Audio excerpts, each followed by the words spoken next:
Good afternoon for colleagues in the region. Welcome to this second day. Many of you would have attended the yesterday meeting where we were looking into private sector employment of persons with disabilities in the Asia Pacific region. And today we stay in the region. It's open, of course, also to colleagues from outside, and we have some of them joining us today. But today we have a very particular focus, which is how to promote digital employment for persons with disabilities. I will give now just a few housekeeping instructions. We all, I think by now, extremely familiar with the functioning of platforms like the one we are using today in Zoom. So nothing will be new to you, but I will just in any case us. So as you see on the screen, we are having a pool of international sign interpreters with us today, for 4 of them, as this is a 4-hour session. We've started recording the event. You also have the captioning option. It's automatically generated captions that are provided by Zoom in English, so you can also look at the captions. And as you know, today we are using a meeting format. Yesterday, the event was on a Zoom webinar, which has some differences. We are using the meeting option today because we are going to explore, we're going to use breakout rooms for some of these discussions today, because we think breakout rooms are more conducive to active participation of you all. And breakout rooms is only an option that we can do through webinars. In the meeting option, you all can unmute yourself and also put on your camera, but we would like to encourage you all not to do that unless you are the person speaking. Yeah? We will also encourage you that if you have questions to any of the panels, preferably please use the chat box that you all have and bring your question across there. So that would be our kind suggestion. And now I think I might have forgotten something, but I think not. I will now introduce the 2 speakers of our opening session. First speaker will be Moses Chowdari Gorrepati. Moses, I hope I've not pronounced too wrongly your name. Moses is the program director of Enable India, a very active and well-known civil society organization of India, playing really a pioneering job in terms of promoting the rights of persons with disabilities. And Moses himself is a mission leader, a change maker, an inclusion champion.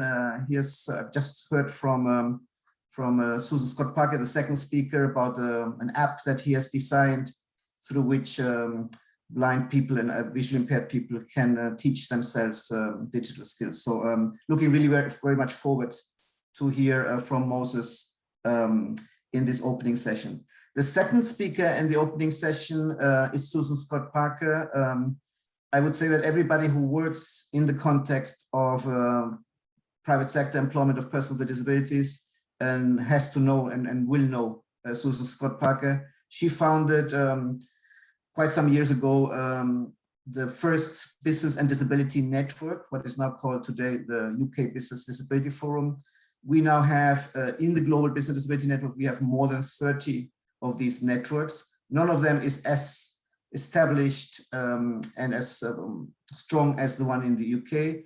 But Susan also, not only did she create that network, but she's also been very supportive of the establishment of other networks in Australia, in Austria, Saudi Arabia, and in other countries.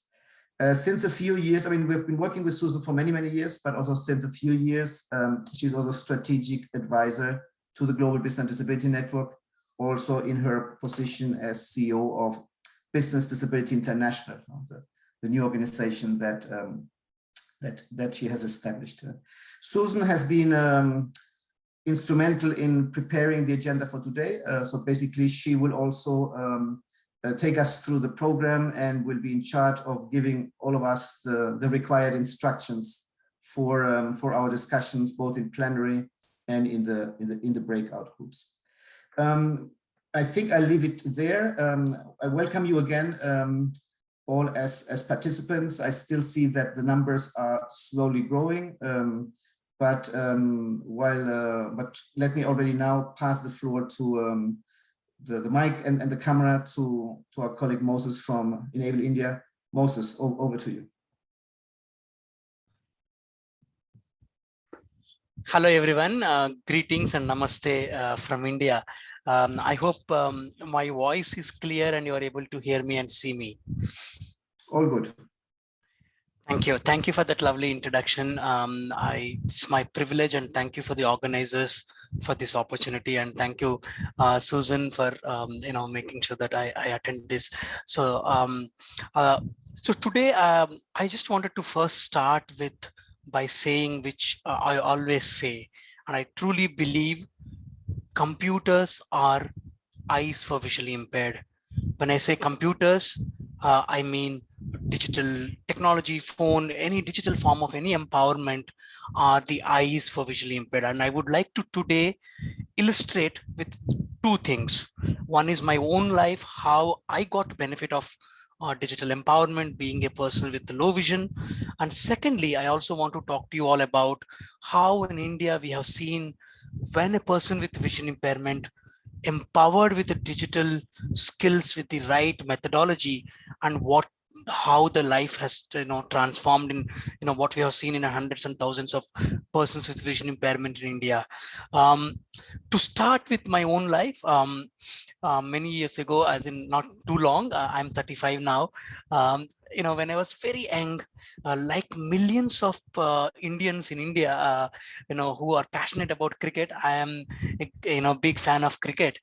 And I used to follow test match, and those days we did not even have a television at home, so we used to depend on the newspaper to arrive in the morning and read the newspaper and then follow the cricket match. One day I remember we were following, I think we were playing with Australia, and I wanted to follow the cricket match, and I almost got the paper the moment that the paper was delivered at my home, and ran to my mother, because my mother used to read newspaper for me, and said, please read the newspaper to me. And she looked at me and said, do you want me to read newspaper now, or do you want me to cook, and do you want to eat? Being a food lover and being very young, I don't think I had a choice that time. So I had to wait for my mom to complete all her work to read newspaper to me. It's not one time, it happened many times, and that used to frustrate me, because being visually impaired, I couldn't be independent. I had to rely on my parents, I had to rely on my friends to read things for me, and that used to frustrate. And I always wonder how I could overcome that.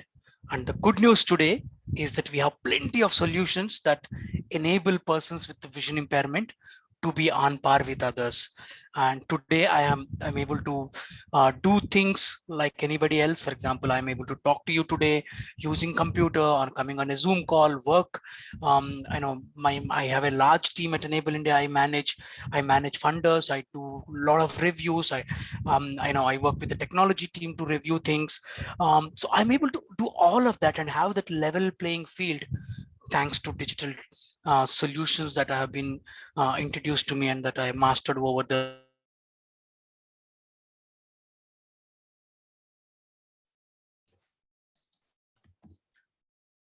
Moses, I think we have your images frozen for a moment.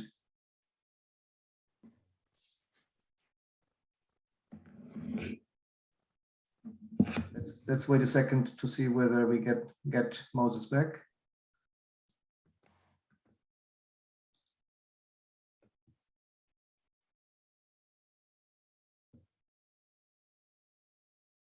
Okay, these are the beauties of the direct.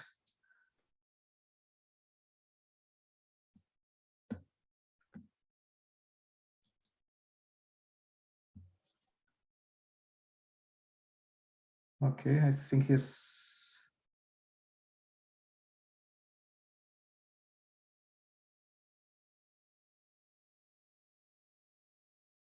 Let's wait a second to see if, because I think he has disconnected, probably trying another connection. If not, Susan, you will need to come in and give some instructions, and then perhaps in the meantime, Moses is back with us.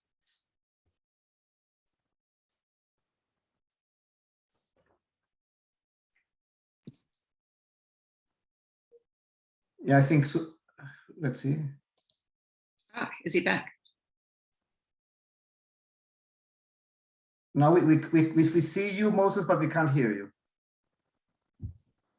Yeah, so sorry for that interruption. I don't know what happened. Suddenly I was thrown out of the meeting.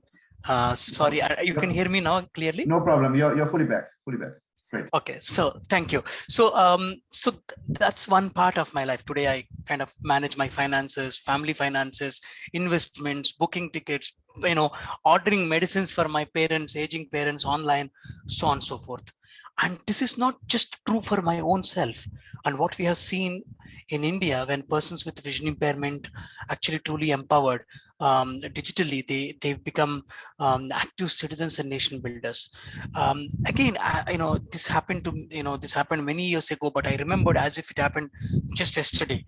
One day, one of the teachers from my school came to my mother and said, you know what, Moses is doing well with studies, but however, I'm deeply worried about him because he doesn't sing. And believe me, I can't sing in my own bathroom. You know my voice now, so I'm not I'm not good at singing.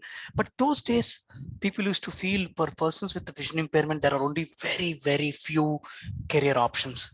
But today, we have about 183 different job roles. I repeat, 183 different job roles, which can result in thousands of vacancies, and these jobs across 27 sectors. And good news is that on enableacademy.org, www.enableacademy.org, you will actually see the list of jobs that persons with disabilities are doing, and even visually impaired, 183 different job roles. And how did it happen, and what are these roles? I mean, these jobs ranging from ITers to retail to BFSI to name the sector. Persons with vision impairment are able to work, and thanks to many organizations like Enable India who made this possible. One of the key factors why today this is possible is because of digital empowerment. And let me give you an examples of few of the jobs, and just in one sentence, what has been the impact on persons with vision impairment on the Indian economy. uh, the entry level average salary of a trained visually impaired is two times higher than the national average in India. And how is this possible? This is possible because we at Enable India or other organizations, we truly understood the methodology that is required, and we over the years evolved that methodology that understands what challenges that persons with vision impairment can face and address them in our training programs. So what are the kind of jobs that persons with vision impairment are doing in India? For example, one of my students works with one of the leading networking company as a level 3 network engineer. And guess what he does? He just manages only escalations and level 3 escalations, and his clients are as big as just a Bombay Stock Exchange. And in Bombay Stock Exchange, we can't afford to have any network down anytime. So that's the relevance of that is the kind of critical jobs that persons with vision impairment are doing. Another candidate of mine works with another leading email company, ensuring that his users doesn't get any spam emails, and he has to be extremely speed on the computer because quick. He just gets about 3 to 10 seconds to process one email and see if the system blocks an email genuinely spam or by mistake. So he had to do that very quickly. So the kind of roles that visually impaired are doing very critical to the core businesses. How is that possible is what I hinted at, the kind of methodology that we evolved over the years. Let me give an example. In our methodology, we understand how visually impaired perhaps need to be even told that sometimes when you are born blind, when you don't really see things, it's important for us to understand how blank line between the paragraphs is important for a sighted, because I as a screen reader user doesn't matter for me. I mean, I'm reading top to down, but for if I have to work with sighted colleagues, and if I'm actually sending an email to Susan would certainly need to see a blank line between the paragraphs for her to be able to understand. Yes, Moses says, that there's a form, I mean, the paragraph change here, maybe subject is changing here, and so on and so forth. So we went into that nuanced things when we train persons with vision impairment. And the good news is, how do we transfer all of this methodology into other organizations? How do we scale this empathy that we gained over the years? That's when we created this tool called Blimey, which enables persons with vision impairment to empower themselves with the digital skills. But this is what I have to say: when a person with vision impairment, or in general persons with disabilities, truly empowered with the right methodology and digital skills, there is no stopping. We see in India that persons with disabilities are truly nation builders and active citizens, including myself. Thank you so much for this opportunity. And if there is anything that I spoke quickly or not understood, please do let me know. I'm happy to repeat or answer any queries. Thank you. Thank you very much, Moses. As ever, such energy and focus. I've always enjoyed working with you. Thank you. So, hello, everyone. What I want to do now is take just a few minutes to put this conference into context in terms of this Digital in Demand initiative that we're launching through the Global Business Disability Network. And then, of course, just to say a few words about how the rest of the sessions are actually going to run.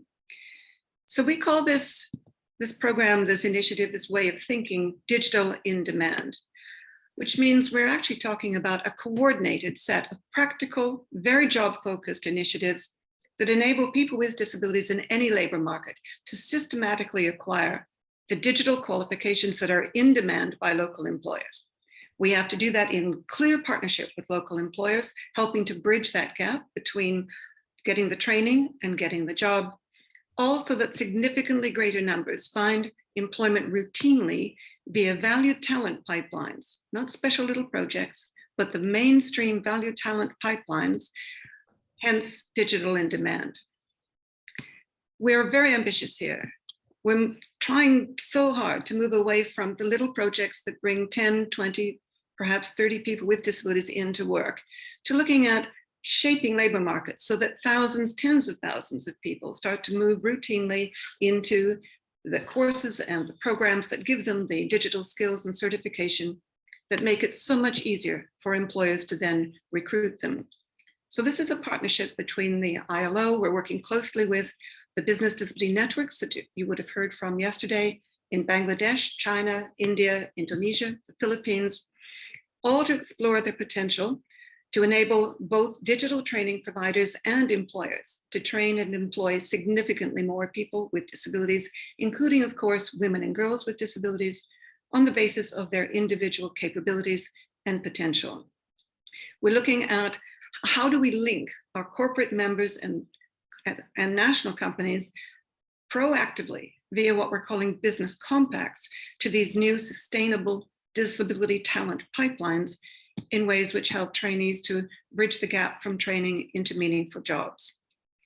So in effect, we're launching, if that's the word today, an ongoing research and development program aiming to develop a globally applicable, very practical methodology for bringing persons with disabilities into the talent pipelines that lead to digital jobs. And we're answering the key question, and that's very much the theme for us today: who needs to do what differently? We know business has a huge role to play, but business alone cannot reshape labor markets, and to provide the new practical tools and guidance that is required for all key stakeholders. So that's what we're about today. I want to stress the need for us all to be ambitious, to think, well, yes, that approach might bring a few people sort of one at a time into some jobs, but how do we actually, at a systemic level, enable a natural flow of people with disabilities wanting to work in these in the jobs that require digital skills into those jobs? I was very struck by a Bridge Academy program that's been launched in Nairobi, the word went out just for a few days on social media that a program that was going to provide training which would enable people with disabilities to get Cisco certified cybersecurity accreditation was being launched. We had 40 places. More than 520 people with disabilities applied for that opportunity. That's just in Nairobi. Imagine what would happen if we were talking about Beijing and all the kind of, I'm starting to look at the list and thinking, no, we don't have time for me to list all the cities that you represent on this event today. So for today, the plan is that we're going to have a business panel, which would enable 5 senior business leaders to talk about how business is investing in such a way that it's becoming easier for people to acquire the digital skills that the business community requires. There'll be an opportunity there to ask some questions. So please, through the chat, make sure that your questions are starting to be recorded. And our theme very much there is very focused on how we can make it easier for business to both benefit from talent with disabilities and to invest in the human potential in their local labor markets. Then we're going to break into groups. I'll say a little more about the groups when we get to that point of the agenda, but you'll have the opportunity in that first workshop with your knowledge of local reality, local labor market reality, to identify the obstacles and the opportunities in those labor markets. What would make it easier for people to actually get in? What's stopping them now? What's hindering? And then the second session is very much focused on generating proposals, solutions, if you like. Who needs to do what differently if we're going to transform the employment prospects of people with disabilities who want the kind of digital jobs that in turn are in demand from the local business community. So that's our plan for today. Then towards the end, there'll be a chance for Stefan and I to chat with the rapporteurs to see what solutions are coming from the 5 or 6 groups that we've got today working on this, and then a final session to take a look at what we've learned in next steps. So that's the plan. I'm hoping very much that my business panel members are with us now. Stefan, have I forgotten something that you would want to add at this stage? No, I think not. You will give more detailed instructions on the breakout groups just before we start. I think we have 4 of the 5 speakers. If I see well, we're still missing the colleague from Capgemini. So perhaps keep that in mind when introducing. All right. Thank you. I'll just suggest that Anurag comes down. You keep talking about me giving instructions. It makes me sound very teacher-like. Okay. Right. So my next instruction then is let's move into the business panel. So my first speaker, well, actually, let me just say in terms of this panel, to remind our speakers as much as anyone, our theme very much is how can we make it easier to recruit talented people with disabilities who have the digital skills that the employers are looking for? How can business help shape labor markets, which bring hundreds of thousands of unemployed and underemployed people with disabilities into the jobs they want with the digital skills that are needed? And how might the national business disability networks that we've been talking about earlier, how might they facilitate the business-led approach that we need if we're going to get the balance right in any labor market between the supports for the individual and the supports that make it easier for the employer to say yes? Because of course, anything we do that makes it easier for employers to say, yes, I will invest in learning how to do this better. I will look at people with disabilities as a source of talent, etc., makes it easier for people with disabilities to find their way through to meaningful jobs and careers. And so my first speaker is Neil Milliken. Neil is, I'm sure, well known to many of you in this audience. He's the global head of accessibility for Atos. He co-founded AxChat, which is the European Union's largest Twitter chat on anything to do with accessibility and inclusion. And he takes a particularly interesting approach to all of this. So Neil, tell us, what is Atos up to? What are your priorities? How are you approaching this challenge? Hopefully I'll be allowed to turn my video on in a second. It's been disabled by the host. Super. Well, you're a super technology guy. You can figure that out, can't you? I just have to request. So good morning, good afternoon, wherever you are. Yes, I'm Neil Milliken, and forgive me if I'm tripping over my words. It's still before breakfast time here. So yes, Atos is a large multinational organization. We're in 70 plus countries, have 105,000 employees, 110,000, depending on the ebbs and flows of different bits of business, and are continually growing. And my role is to try and make the organization both internally and externally as disability inclusive as we possibly can. I, hands up, have skin in the game here because I have 2 hidden disabilities. I'm dyslexic, I have ADHD, and therefore use assistive technologies. It's an important part of my life and has enabled me to be able to prosper in my role. So it's very important for me personally to be able to also ensure that people with talent that we need as a business are able to use those assistive technologies, and for them to be interoperable with all of the technologies that we as an employer provide employees, and also as a digital service provider provide to our customers. So we run a number of large programs across our business looking at disability inclusion and employment.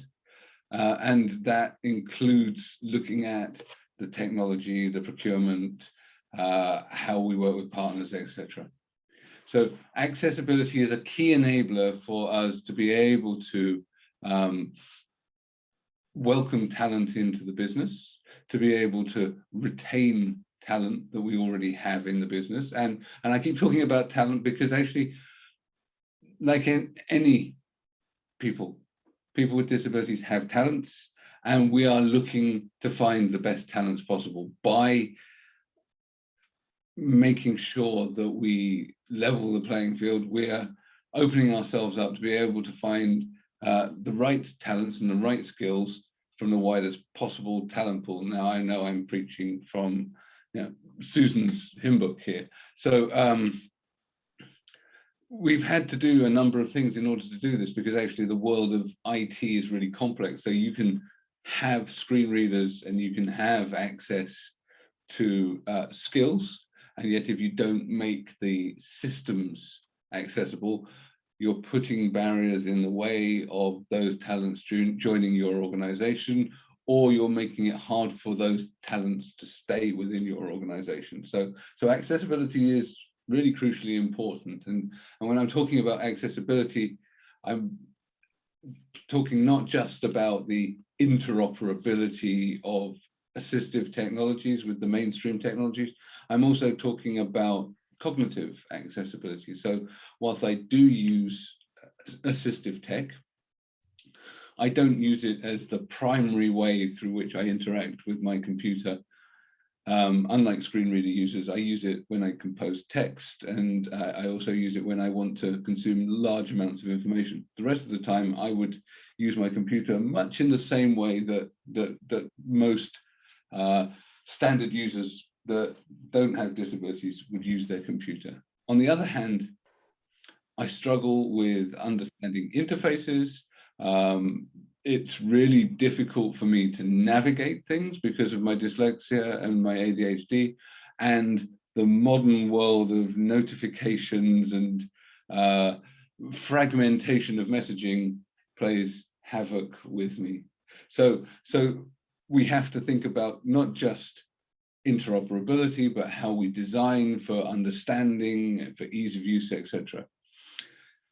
So those are some of the things that we do both for ourselves and for our customers to enable talent, but we also are finding ways to employ people, looking at ways that we can work in partnership. So we have a program that is looking at essentially outreach, so working with the ILO, working with Business Disability International, working with the Valuable 500, trying to find ways that we can bolster, enhance skills, and running various different initiatives. So one of our most recent is we're running an ICT challenge in Africa with GIZ, which is the German Overseas Development Agency, and we're looking to find innovative new solutions to enable people access to education and skills. Exactly the kind of stuff that we've been talking about here. So finding ways that are suitable in the context of the geography and the culture to enable people to acquire these digital skills, because we can't always assume, like we have in the global north, that you've got a perfect internet connection. So therefore, the way that people use tech and access information changes depending on context. Therefore, the way that we address accessibility also has to change. So we're doing these things. We're also investing in accessibility skills, because if you think about the number of different digital touch points that you have in your daily life and work, they're manifold and they're constantly changing. So the work to ensure that they continue to be accessible or continue to improve in their accessibility is significant, and we need to do more to develop these skills, not just amongst specialists, but amongst the wider population within technology organizations, governments, service providers, educators, etc. So one of the things that we've been doing, and one of the things I'm proudest of within our organization, has been starting a process of creating apprenticeships around accessibility. And over the last 7 years, we've run several cohorts of accessibility apprenticeships, taking people with no accessibility skills, mainly from school leaver level, and putting them through training that teaches them coding, testing, report writing, presentation skills, because actually a lot of the work we do in accessibility isn't just the technical stuff, it's the talking, the presenting, the making the case.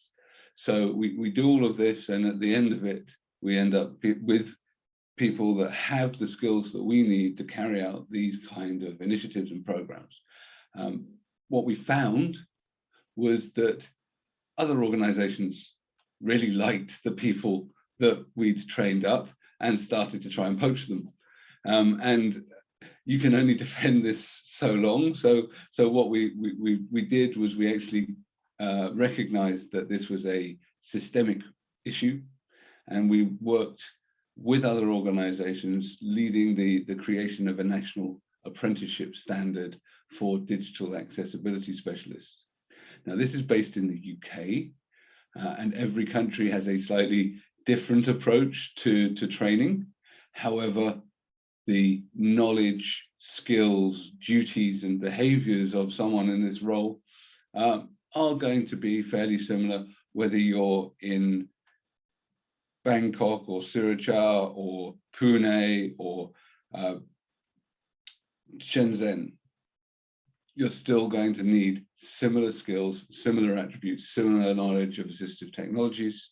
You're still going to carry out similar types of things in your day-to-day life as an accessibility practitioner. So we've open sourced all of this stuff. It's available for anyone to steal. I mean, borrow, I mean, just take it, please, because essentially what we want is for accessibility skills to be widely acquired. So the more people, organizations, educators take this on board, start weaving this not only into specialist conversations, but into more generic courses, the better it is for everybody, because it means that we can lift the floor, essentially. So those are some of the things we're doing. I don't know how long you need me to speak for, Susan. Is that a useful point at which to break, or do you wish me to say more? Well, the temptation to say more is very strong, Neil, but I think we'll wait until we have the conversation after panel members have a chance to make their contribution, as you just have. Though I want to flag that apprenticeship standard that you're describing, I think we must come back to that, because that surely, as you say, has universal applicability. And for me, it's an excellent example of the new jobs that are emerging. Why shouldn't people with disabilities take advantage of that, acquire those skills, and away they go? So thank you very much, Neil. If I could move on now to our next speaker. And this is Fai Tzu, who is the technology manager and disability alliance leader at Google, a company that some of us have probably heard about. Now, he leads the Shanghai engineering team in Google, their global new product development section. And I know from what I've seen of his work, he has a very interesting perspective on this. So please introduce yourself and away we go. Thank you. Yep. Can you hear me? Yes, we can. Thank you very much. Okay. Yep. Thanks, Susan, for the introduction. And I'm very happy and privileged to be here to talk about this interesting topic. So I'm Fei from the Google China, and you can see like actually I'm now sitting on a wheelchair, and I just got polio, and depends on the wheelchair since I was 2 years old. And I'm now employed at Google China as an engineering manager and leading an engineering team here, building the Google's global product. And I'm also leading the Disability Alliance group for the Google China, which is a group for the Google employees who care about the disability and the accessibility. And I have been in Google for more than 10 years. And before joining Google, I started my career as a software engineer in another company called Tromel. And before that, I graduated from Nanjing University for majored in computer science as a master. So today, I just want to share some of my personal take on Google's practice for disability groups, together with my personal story sharing about my personal career path in Google. And first, talk about Google's culture and Google's perspective about disability and the inclusive. Actually, Google is a company that Google built a product for billions of users, and really Google care a lot that we can build the product for everyone.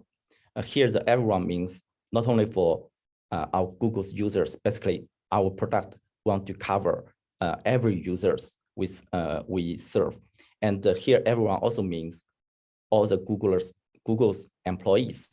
We want the Google's workplace to be an equal place that everyone can perform here. So Google is committed to make the diversity, equity, and inclusion part of everything we do, from how we build our product to how we build our workforce. This is a core and essential to Google's culture. And how, talking about the employment, actually Google is also committed to the equal employment opportunity regarding of the difference, including the racial as well as the disability. And Google is committed to ensure the hiring process is fair and accessible, and the workplace is work for everyone. But talking about the organization, how we build up a good organization to foster these cultures. I just want to share a few examples from the organizations that how we support on this.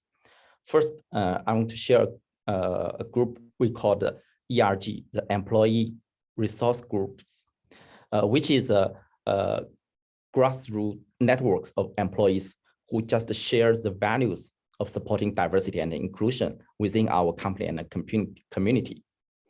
And the members will participate in activities such as education outreaching, mentoring, professional development, also some like community and social events. By now, there's more than 35,000 Googlers participating in this program across 52 countries. As the group I'm leading for the Disability Alliance, the Disability Alliance is a subset of the ERG group. So I'm leading the Disability Alliance for the China chapter.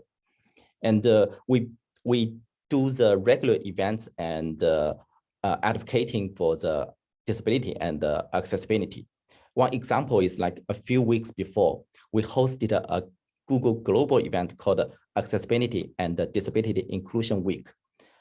During that week in China, we hosted several workshops, and also we invited external speakers who are disabilities to Google's campus. And also we invite some expertise inside Google who is expertise in accessibility to deliver talks to Googlers to build up the awareness of disability and accessibility.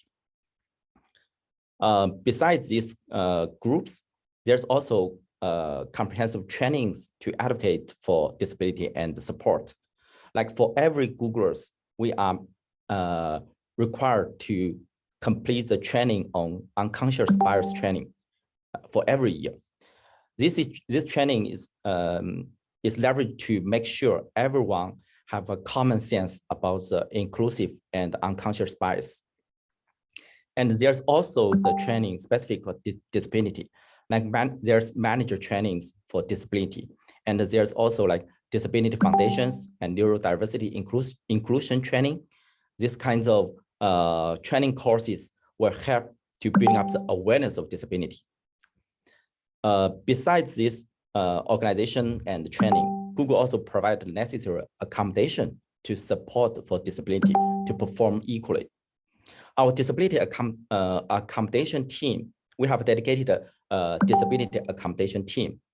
They will work to make sure every employee has a tool necessary to perform their job and participate in the activities. And we will partner with the individuals to explore reasonable accommodations to ensure that we have the right compliance practice and policies. Some example here, like we provide the individual personal care assistant, like the visual support assistant, like the sign language interpreters, and also like the communication access real-time translation. These kinds of accommodation and services will provide to disability employees. And also to be noted, the accommodation is not only applied to Google employees, but also to the candidates during the interview to make sure the hiring process is accessible. Next part, of course, Google as a technical company, we care a lot on the accessibility technology. So Google has a term called we want to build for everyone. So we want our product can work for everyone. And accessibility is one key part on this. Some example for Google's product, like we introduced a Live Captain for Google Meet product, and we introduced a wheelchair accessible mode for Google Maps, and we have the live transcribe on the Android devices. These are all good practice, good samples for the accessibility support on Google's product. Actually, Google have a very high standard for the accessibility. We hold a standard called Google Accessibility Rating Standard for all Google products. All the Google products need to comply with this standard before we can launch to market. Exactly, these practices help a lot on my personal story. So take myself as example. I joined Google for 10 years, and I just got very equal opportunity to grow up from a software engineer and then go to be a tech lead, and now act as an eng manager. And I received all the support to make me feel included and belonging. And also this support, including the accessibility support, like the accommodation, specific for the wheelchair user, I got the benefit from the office accessibility. Some example like the restroom for disability, like the customized height of the desk, like the automatic doors, like even like the evacuation plan for the building. All these kinds of accessibility make me feel included for the workplace. And also talking about my career, actually I feel I can be purely evaluate my performance based on my professional impact. There's no bias or special treatment based on my physical situation. All my my promotion, my career growth, they are purely based on my professional impact and personal contribution. And I also like get the opportunity like leading the Disability Alliance, which exactly make me feel be respected and be valued as a disability. So as a leader of the Disability Alliance, I'm leading the group to create awareness of disability and accessibility. And also this is the Disability Alliance is also a group that we can contribute to the community as well. So last, I want to share a few examples that Google just start to pivoting and initiate the programs specific for the disability employment. First, the program is we call it STEP program. STEP means Student Training in Engineering Program. Specifically, we have a program this year for the disability students in China. And we kick off this program from the candidate pipeline resourcing to the interviewing and onboarding. And finally, we onboarded 3 STEP intern in China this year. This has been public reported in China media, and we make well preparation from the hiring and onboarding and training. Of course, this is the first try, and we see clear challenges there, especially on the pipeline. Basically, there's very lack of the qualified candidates for the even consider the STEP intern as a borderline criteria for as a software engineer in Google. And Google is also put dedicated effort to contribute and impact to the community to be an equal environment. Like take China Disability Alliance as an example. We collaborate with NGO groups in China for several like the mentoring program on the career development for the disability students. This year, we collaborate together with Easy Inclusion for to deliver the mentorship program to around 30 students. And we also do the activities to telling about the inspiring story for disability employees. Like my story is also reported in China media. And also there's other Googlers like Japan Googlers, Mizuki's story is also here. So I think this kinds of inspiring story sharing also a good good contribution to the community to make the awareness of employment of disability.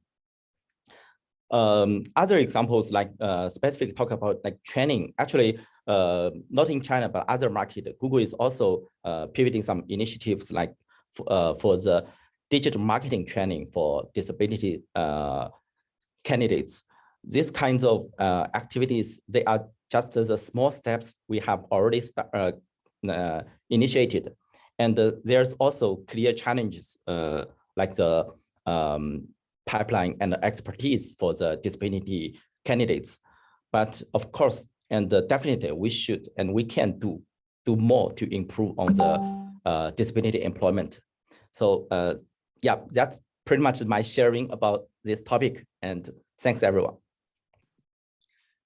Thank you very much, Faizu. Can I quickly ask you to answer one question that's come up in the chat, which is when you're looking at candidates for the mentoring program or for the STEP program you described, what do you find works the best in terms of reaching out to attract suitable individuals with disabilities? Are you finding candidates through the disability NGOs or social media, or what works the best for you? We are partner with NGO, and the partnership is critical to recruiting this candidate. And from Google, we are leveraging Google's program and volunteers that we have the experienced Googlers. We can matching with the candidate, the disabled candidate, and provide the mentoring program here. Thank you very much. I think we'll come back to that theme. It's an important aspect of our discussion today. Thank you, Faizu. And so when you mentioned the volunteers in Google, I'm struck by how when you look at the numbers, 1 in 3 human beings will be disabled themselves or close to someone who is. Then you look at your employee base and you say, well, actually, I wonder how many of our own people know people with disabilities who might actually be attracted to some of these opportunities. So if I could now introduce our next speaker, Kshitija Krishnaswamy, forgive me if I haven't got your name properly pronounced there, who is the Managing Director of Corporate Citizenship for Accenture in India. So if you could give us some idea of how Accenture is investing in building the capacity of labor markets to actually enable people with disabilities to get these skills, that would be very helpful. Thank you. Thank you, Susan. I hope I'm audible. You are. Okay, thank you. So sure, happy to do so. I think this is really our pleasure to be part of this panel, because this is a matter that I think has been very close to our hearts at Accenture. I mean, we have employees, across serving clients across 120 countries. And really somewhere, like you said, Susan, we're either going to be, we will know people who are our colleagues or our families, who may have some disability or the other. And it's critical for us to believe that we're part of that ecosystem and we're all part of the same ecosystem, right? I think we long realized that we are all racing into what we call the digital economy, but people from economically weaker sections, persons with disabilities, really are the ones who are going to face a double disadvantage. Their lives are likely to be more disrupted by technological advances.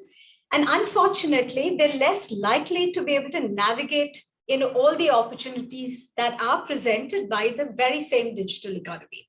And I think this topic on what can we collectively do to ensure that we really harness all the tremendous opportunities that are out there for people with disabilities and really deliver on the SDGs, whether it's inclusive, sustainable economic growth, full and productive, work, or decent work for all, right?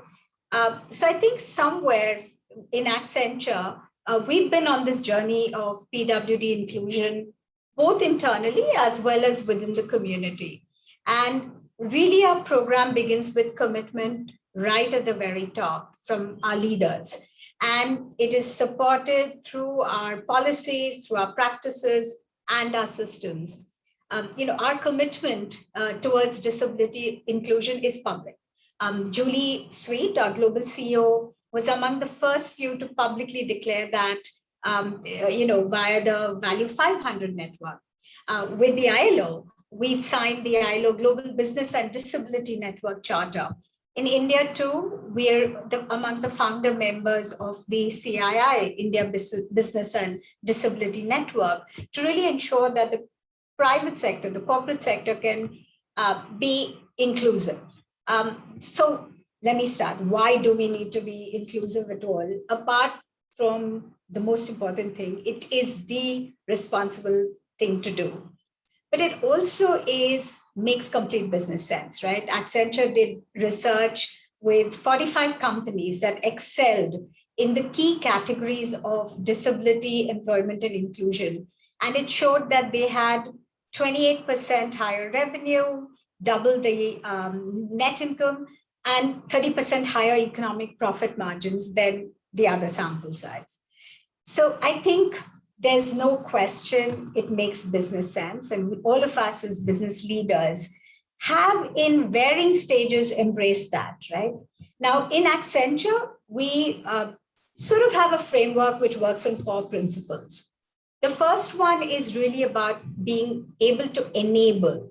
What does it mean to build frameworks and programs from a long-term career growth for people with disabilities? And again, this starts with our leaders. We have an India Accessibility Council whose remit is really to provide sponsorship and governance across the 3 accessibility pillars, whether it's the physical, the workplace, with 200 plus accessibility standards, technology, accessibility to high traffic, internal applications, websites, fit for purpose assistive technology devices. We have our tech labs, our R&D technology lab, which continuously works on creating innovative solutions and co-creating them with people from the community. I mean, way back in 2018, Accenture and Bleetech co-created a solution to help the hearing impaired listen to music. So that's something that I think is ingrained into our R&D culture as well. The third pillar is, of course, attitudinal, right? If you don't look at disability, ensuring disability awareness and sensitization across your staff, whether it's hiring managers or it's contracted housekeeping staff or drivers, ferrying our people to and fro, you're not going to be able to make that systemic change within the organization. We also have looked at a central accessibility fund. We don't want the decision to be left to project teams and who may be battling with cost pressures or service delivery. We're really looking at a central fund so that all reasonable accommodation requests can be centrally budgeted and accommodated and approved. We also looked at during the pandemic, setting up a global platform for adjustment requests so that our PWD employees, had the benefit of reasonable accommodation requirements more from a personalized experience and support basis. Now, the second principle is really about employing. Like, what do you do to create equal opportunities and practices to support career growth, right? So as an equal opportunity employer, we make sure that our recruitment processes are accessible with persons with disabilities to make sure that they have a fair and equal assessment process. This also means we have dedicated PWD recruitment teams that work with hiring managers to ensure all job descriptions, for example, are scrubbed for bias. There should be no bias in it. We don't look at the typical disability to type of role mapping. In fact, 95% of our people with disability employees work directly in upfront business functions. The last bit on this is really when we recruit the candidates, how do we integrate them? So we have specific toolkits, dedicated new joiner orientation to sort of upfront apprise them of all the benefits that are made available to them. The third principle is really about empowering. How do you grow the relevant skills needed in the new digital economy? And that's where our community work comes in. It's really about ecosystem skilling and development. We have a Skills to Succeed program, which really looks at the underprivileged being trained towards either a job or starting a business. But we have PWD specific programs across employment sectors to ensure that they're set up for success, when they actually get to the point of being placed. We work with NGOs. And here, I think frugal innovations that we fund really sort of help shift that, sort of move that needle, if I could call it that, on the agenda of inclusion. A specific example, and Moses is probably still on the call, Enable Vani that we've set up with Enable India. Very simple IVR-based platform. You don't need the internet. You just call in on your mobile phone, and every day people call in to find out about jobs, freelance assignments, information relating to education, as well as government schemes.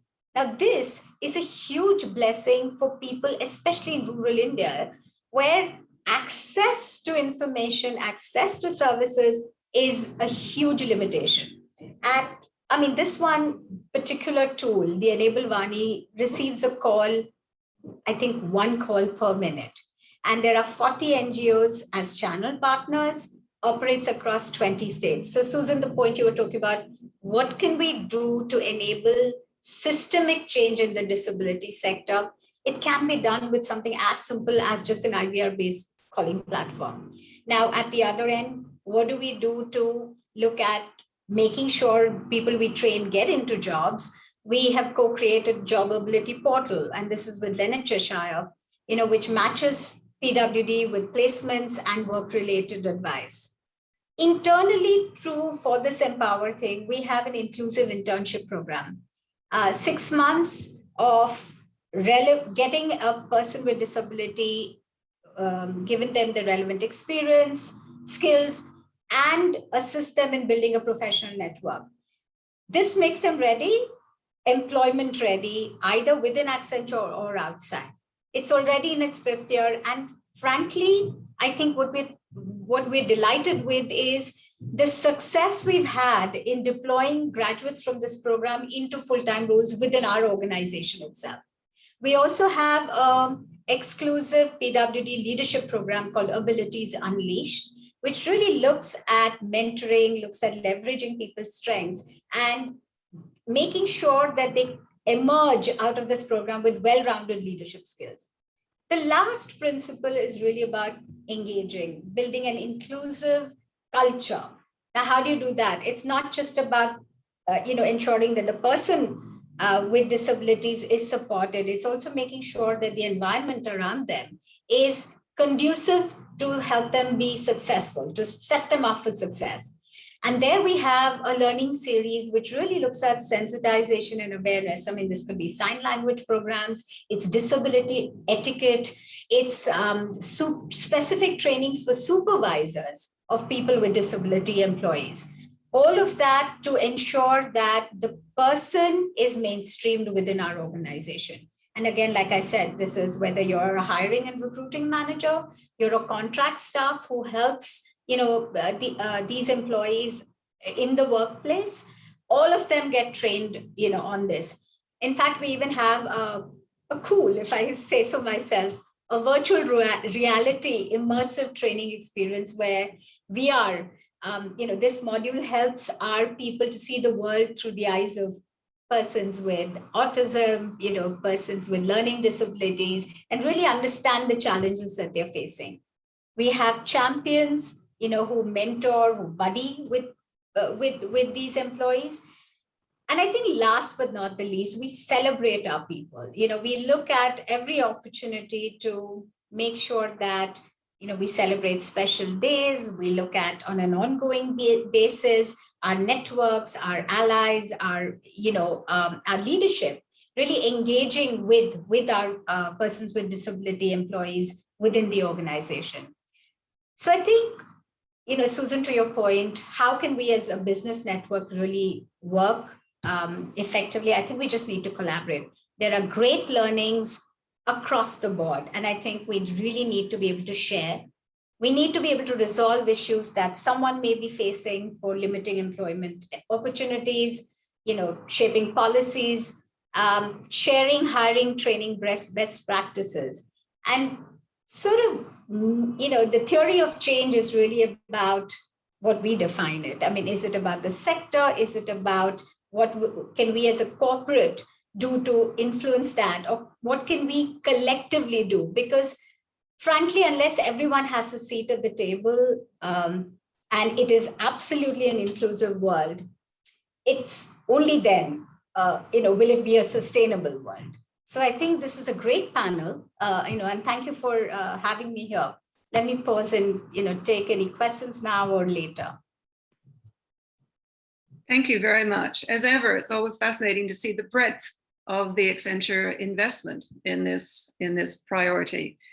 I do want to just point out what I'm hearing really reinforces this message about the importance of leveraging the collective influence of business in any labor market, because you're all separately doing internship programs. What if you collaborated, coordinated the approach, actively together attract a wider pool of potential candidates because of your collective ability to communicate?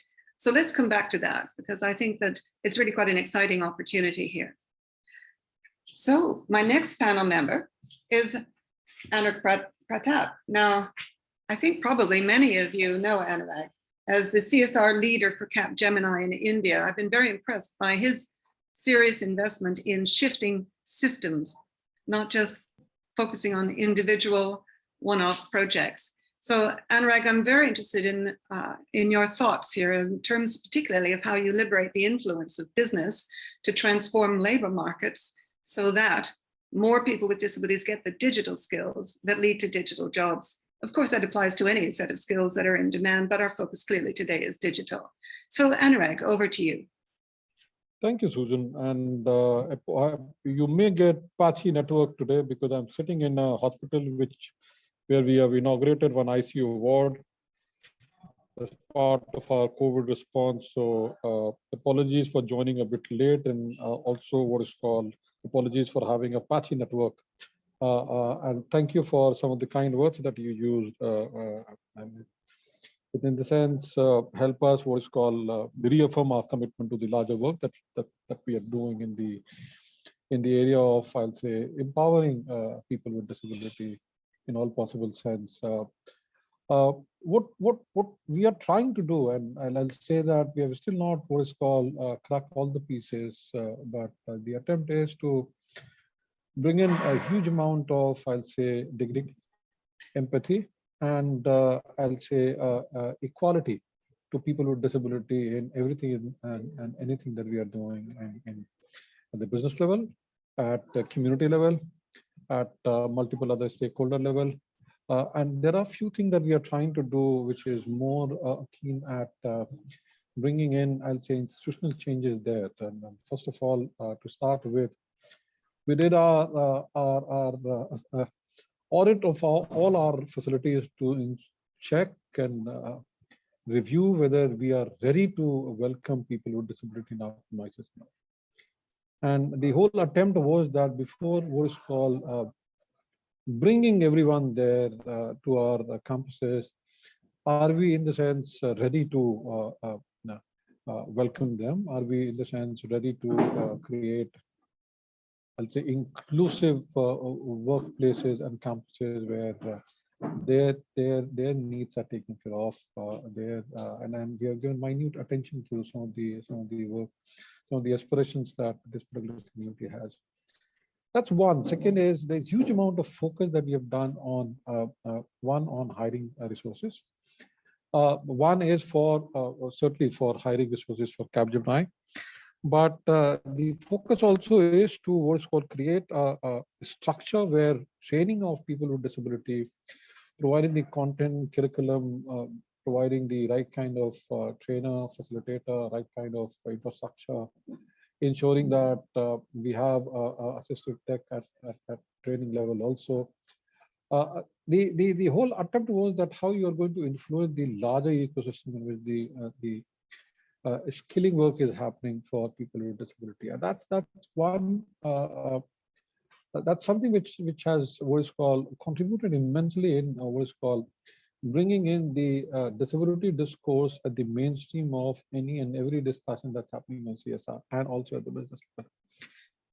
That's one. The second is getting them placed in corporates, including Capgemini. And for that, as I earlier mentioned, that we looked at our own offices, our own campuses, our own desk, our own work environment, and we looked at very minutely to see that are we in the sense ready to welcome them? They are ready to join us, but are we ready to what is called welcome them in a way that they feel part of us? And the whole attempt was that let's not segregate them, let's not create a different identity for them, let's not do something which they feel I'm doing it out of, I'll say, something which is anything less than the sense of equality there. And the whole focus was what is called bringing in the equity and justice there.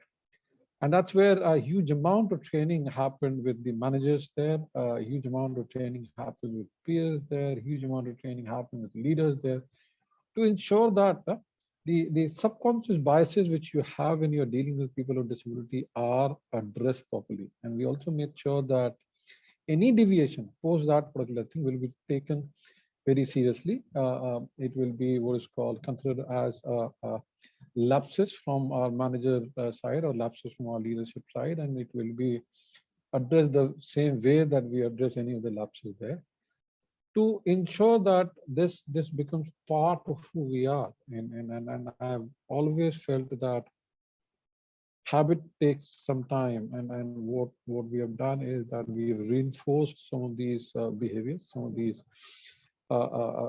traits, skills regularly, so that it becomes part of our being there in that particular setup. So that's the second part, that's something that we are doing. Third is looking at in the larger environment, the larger ecosystem, that how you can invest in creating a space where incubators are encouraged, or innovators are encouraged to think of inclusive technology as a technology which is, I'll say, profit oriented also, which is business has a business orientation also, which has a revenue orientation also, because end of the day, it's also about what is called, if entrepreneur is making money, then only he or she is going to invest in it. And we said that, can we invest our energies, can we invest our funds, can we invest our, I'll say, thought processes and our skills to create, promote, facilitate a more incubators, innovator ecosystem, which is oriented towards looking at assistive technology and bringing in support, bringing in hand-holding, bringing in steer to the need and aspiration that the communities are having. So that's the third piece that we tried doing. Fourth, which is I consider is very I'll say relevant in the larger work that we are doing in CSR, was that can we make this particular theme as a cross-cutting theme for anything, everything that we are doing in CSR, which means that if I'm talking about gender justice, can I also bring in disability in that particular piece? If I'm looking at education for all, can I bring in kids with disability in that particular space? If I'm looking at, for example, livelihood, can I bring in the livelihood options for people with disability? So the whole idea was that it should become part of any discourse that's happening on developing space, to bring in this constituency at the mainstream itself, so that no one misses out, and everyone becomes part of the serious business of aligning with people with disability. It should not be considered as fillers. It should not be considered as something that is good to do. It should not be considered as something that I did it because others are doing it, but it should be considered as something that you did it because you firmly believe in doing this. You did it because you feel that your world will be incomplete if you don't do this. You did it because you felt that this is, if I don't do this, then I will not be able to decode the larger purpose of my life. And that's the overall work that we have tried doing it. So there is investment that we brought in from financial side, investment that we brought in from our managers and leadership side, investment that we brought in from the larger ecosystem side. We brought in huge amount of partnership, collaboration with multiple corporates and other stakeholders to ensure that this becomes part of everyone's business. It should not be left to one or two entities there. I strongly feel that the work with a person with disability should not be left only with groups who are working on the issue of people with disability, but the work on and work with people with disability should be the business of any and every organization that's working there. So that's one thing that we are very I'll say strongly committed on, and every meeting or every conclave or every seminar that the leadership will be having, there is a focus that we ensure that is there on this particular subject.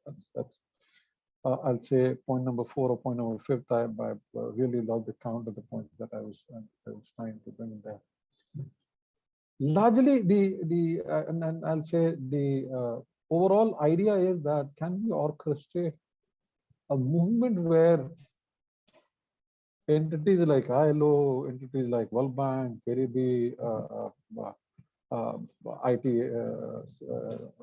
service centers, or companies like us, other corporates can join in and create a platform where we just don't focus on one stream, but we focus on the whole spectrum there. And we then start trying to influence the whole thing, because life of people with disability gets impacted at multiple levels. You may mitigate few of the levels, but if you're ignoring others, you're not bringing in that equity and justice that I was talking about. And equity and justice becomes very, very important in communities like people with disability, because there is a historical, I'll say, context of some of those things being denied to them, and resulting into huge amount of stigma, huge amount of invisibility, huge amount of putting them or trying to put all these issues under the carpet. And there's a need for, I'll say, a forum like this to unpack and talk about it openly, to say that, hey, it's about justice, it's about equity, it's about bringing in the dignity back. And the moment we bring in these topics at the center stage of every discourse that's happening there, some of these strategies which may look, I'll say, which may touch at the very superficial level, will get forced to go underneath some of these root causes to mitigate them. And then only we can build a society which in the sense celebrate diversity, which in a way recognizes that we all are part of the larger picture, and everyone has a role to play in that particular larger picture. So the disability will not be a word that one will be using so often, but there are something else where we will not be bringing in that, I'll say, negative connotation there, but it's something to celebrate there. And that's it's possible if all of us combine our energies to do that. Yeah. That's where I rest my case, Susan. And if there is any question that I have, I'll be more than happy to answer that. Thank you. Thank you very much, Anurag. And thank you for that very clear reminder that actually we are talking about equality and justice. But what I've always found very interesting in this debate is this is where the aspirations of people with disabilities for equality and the needs of business for talent and good people, where they coincide. There's no tension. And I'm always amused by this business case. Why should you hire people with disabilities? I think, why should you hire Canadians? There's only 38 million of us, but you don't generalize about us. But you do generalize about 1.3 billion human beings. Yeah. But we can generalize about the business benefits when you learn how to recruit on the basis of what an individual can contribute, their potential, etc. However, we haven't got time to go into that now. I'm very interested in coming back with you actually on the ecosystem work you're doing, because one common theme here is, I think, how difficult it is for companies to recruit when they insist that everyone has university degrees, when the qualifications are kept so high that people who've been disadvantaged through no fault of their own struggle to come through. So I want to come back to that. And that leads us neatly into the presentation from Mike at Sumitomo Life. So Mike Makito is Assistant General Manager at Sumitomo Life. We met because I was so interested in the program he's launched in Singapore called Tomo Work.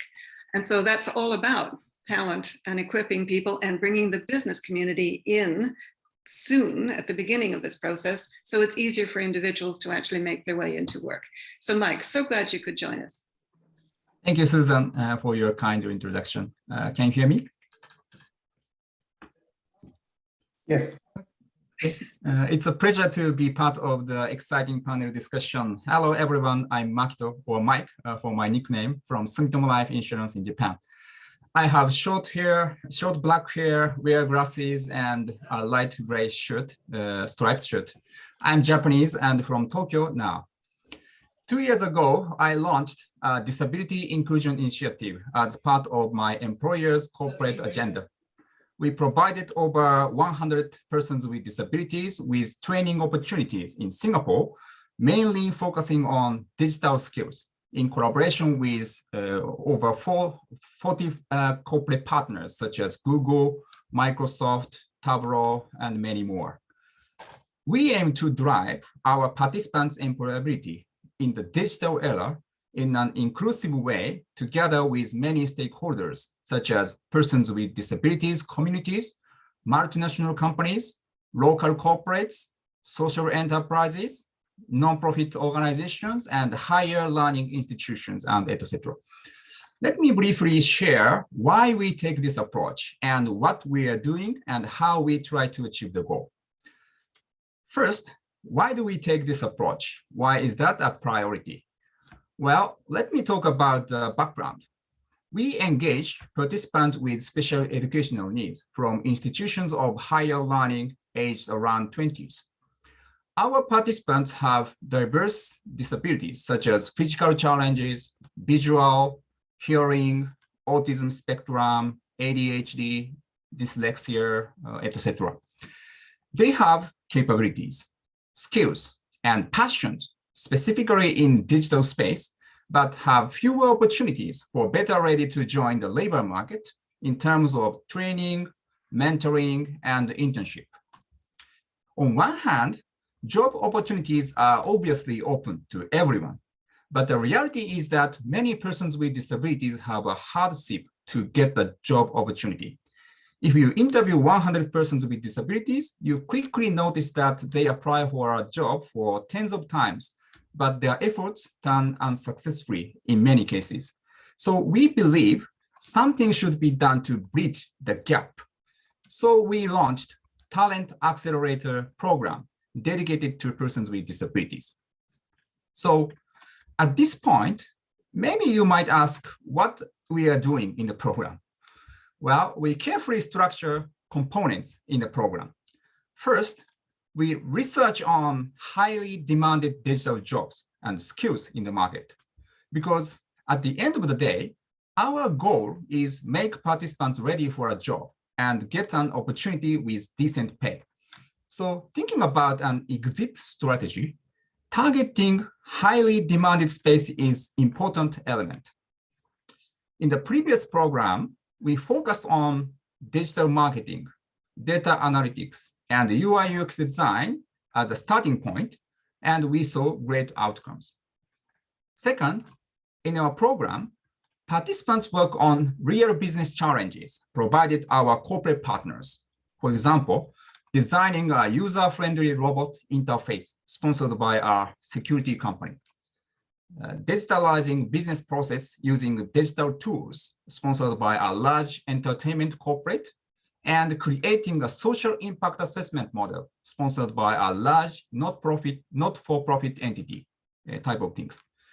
Our participants develop their practical skills and have a valuable working experience by doing a corporate project. Third, our students acquire relevant digital skills such as digital marketing, data analytics, UI UX design, which are highly demanded in the digital economy. In our previous batch in 3-month program, for example, 20 participants acquired nearly 60 certifications in total, which are industry recognized certificates. We also provide them sessions for personal growth, such as mentoring, CV clinic, interview training, soft skill workshop, industry guidance, and so on. Throughout these components, participants acquire fundamental knowledge, relevant hard skills, and soft skills, and can develop and pursue their career vision. Lastly, let me touch on how we achieve the goal. Our goal is to achieve equitable employment and training opportunities for persons with disabilities. To make this happen, we can highlight 2 points. One, creating an ecosystem. Persons with disabilities employment issues are complex and systemic. One company or organization may not be able to solve the whole problem. Therefore, we built an ecosystem where every stakeholder is onboarded, provides equitable training and employment opportunities, and enhances participants' job readiness. This is our unique approach to achieving the goal. Another is that we are developing a study-to-work model. After participants complete our 3-month program, they can move on to the 6-month internship opportunity provided by our corporate partners. Initially, our corporate partners don't need to engage the participants directly, but the corporate can take some of successful participants into their internship opportunity after the assessment during our program. They can also extend the project on a contract basis. For example, in our previous program, our students created very sophisticated UX UI design of robotics. Our corporate partner admired their work and decided to engage them to implement their idea into their business. This was a fantastic starting point for our students to embark on their career journey in the digital era. In a nutshell, if corporates and relevant organizations get together, provide equitable opportunities, and create a collective impact, that will lead us an inclusive economy where everyone achieves their fullest potential. I stop here and happy to have your feedback and questions. Thank you for your attention. Thank you, Mike. Crystal clear. Lovely, lovely clarity in terms of the way you approach this. Could you just say a little bit more about how you've brought the local business community in? Do you have a formal network or is it still informal? How does it work? Yeah, so we joined the local disability association network, and we have a lot of discussion with them. And also our corporate partners are joining the Variable 500 as well as of course GBDN. So we get support from them, and we can create a bigger impact into the PWD community. Great, thank you very much. Now, we do have a few minutes, I think, and to take a look at questions that have come in from the audience. I have one or two questions myself. So while we're waiting for some more questions to come into the chat room, could I come back to this theme I've heard from almost everyone: mentoring, internships, how we help the individuals to jump from training and getting the certification to actually moving into jobs. I wonder who'd like to say a bit more about what gets in the way and what works when you're setting up a mentoring program internally. So Accenture, I think if I could turn to you, Kshitija, you, I think, have a mentoring program. Is it, in what countries does it operate? And how do you make sure that it actually works, that it gets the kind of outcomes that we're after? Hello? Okay. Yeah, you are there. Great. Hello, you're on mute still, Kshitija. Sorry, can you hear me? I can hear you now. Yeah. So, Susan, I think the biggest, impediment potentially to any mentoring program is really the commitment from the mentors, that are going to be assigned to the program. And our experience has been that, if you get mentors, and they're typically far more mature or senior, in our organization, then, once they've made that commitment, they will ensure that they're part of it. They're lending their time. They've looked at, what is needed for the candidate or their colleague to be able to sort of progress on that. Right now, this is a program that's available across all our Asia Pacific. I mean, that's where we started this, across all our APAC countries. But I think once we have the right cohort of mentors, we make it easy for them to be able to engage with the employees. I mean, you need to leverage technology. You need to be able to sort of give them the requisite toolkits. After that, you need to count on their own maturity and experience to be able to sort of see the program through, keeping the organizational mandate and charter in mind when it comes to that. So I think make it easy for them, and you will get the impact that you're looking for, as long as they started out with the right, let's say their own ability to be able to engage with it. So yeah, I don't know if that.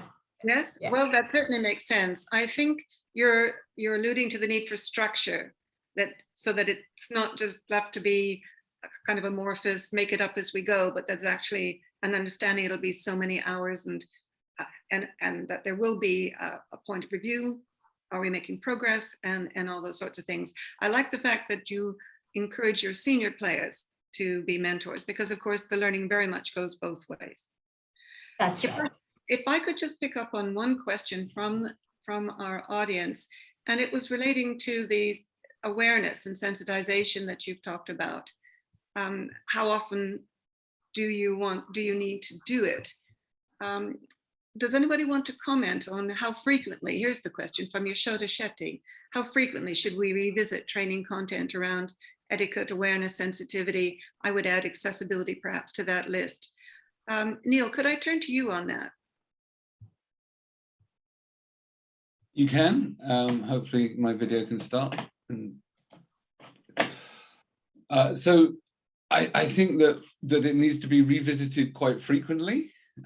Simply because we're constantly learning, and because our understanding and our conceptualization around disability and what it means changes. So we have moved our global models of how we conceptualize disability from the social model to the biopsychosocial model.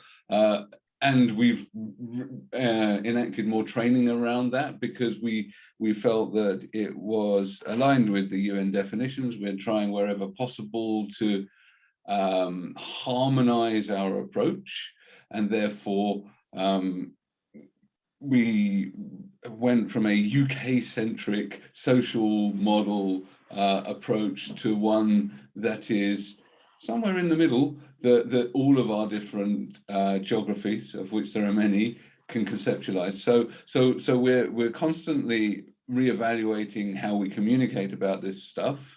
The language around disability and identity of disability is changing frequently. So whilst person-first language is preferred in lots of cases, it's not always. So I'm from the neurodivergent community, and a lot of people who are autistic, actually, their autism is part of their identity, it's part of their makeup, it's what makes them them, and therefore they actually choose to identify around disability. So some of this this conversation needs to happen regularly, and then needs to be reflected back into our training, and we don't just get this from our training providers. A lot of this comes from the dialogue that is generated within our employee resource groups and disability networks. So it's a two-way process. It's certainly not a broadcast only approach to how we sensitize about disability inclusion. And in fact, some of the stuff that we're doing around awareness and sensitization, we're the worldwide IT partner for the Olympics and Paralympics, and the IPC, along with Valuable and lots of other organizations, launched We the 15, which is representing the 15% of the global population that have a disability. We could argue that it's greater, but anyway, the point being is an awareness and visibility campaign, and we're using this and our association with the Olympics and Paralympics as a way of engaging people in the conversations. And so one of the things that we're doing in the run-up to IDPD is running a campaign called 15 Seconds of Fame.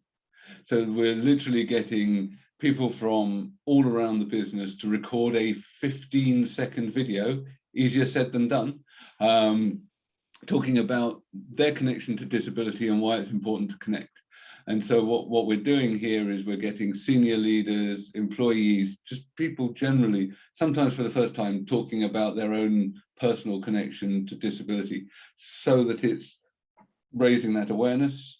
And that's not formal training, but it informs our discussions that then help us reshape and constantly reevaluate our training.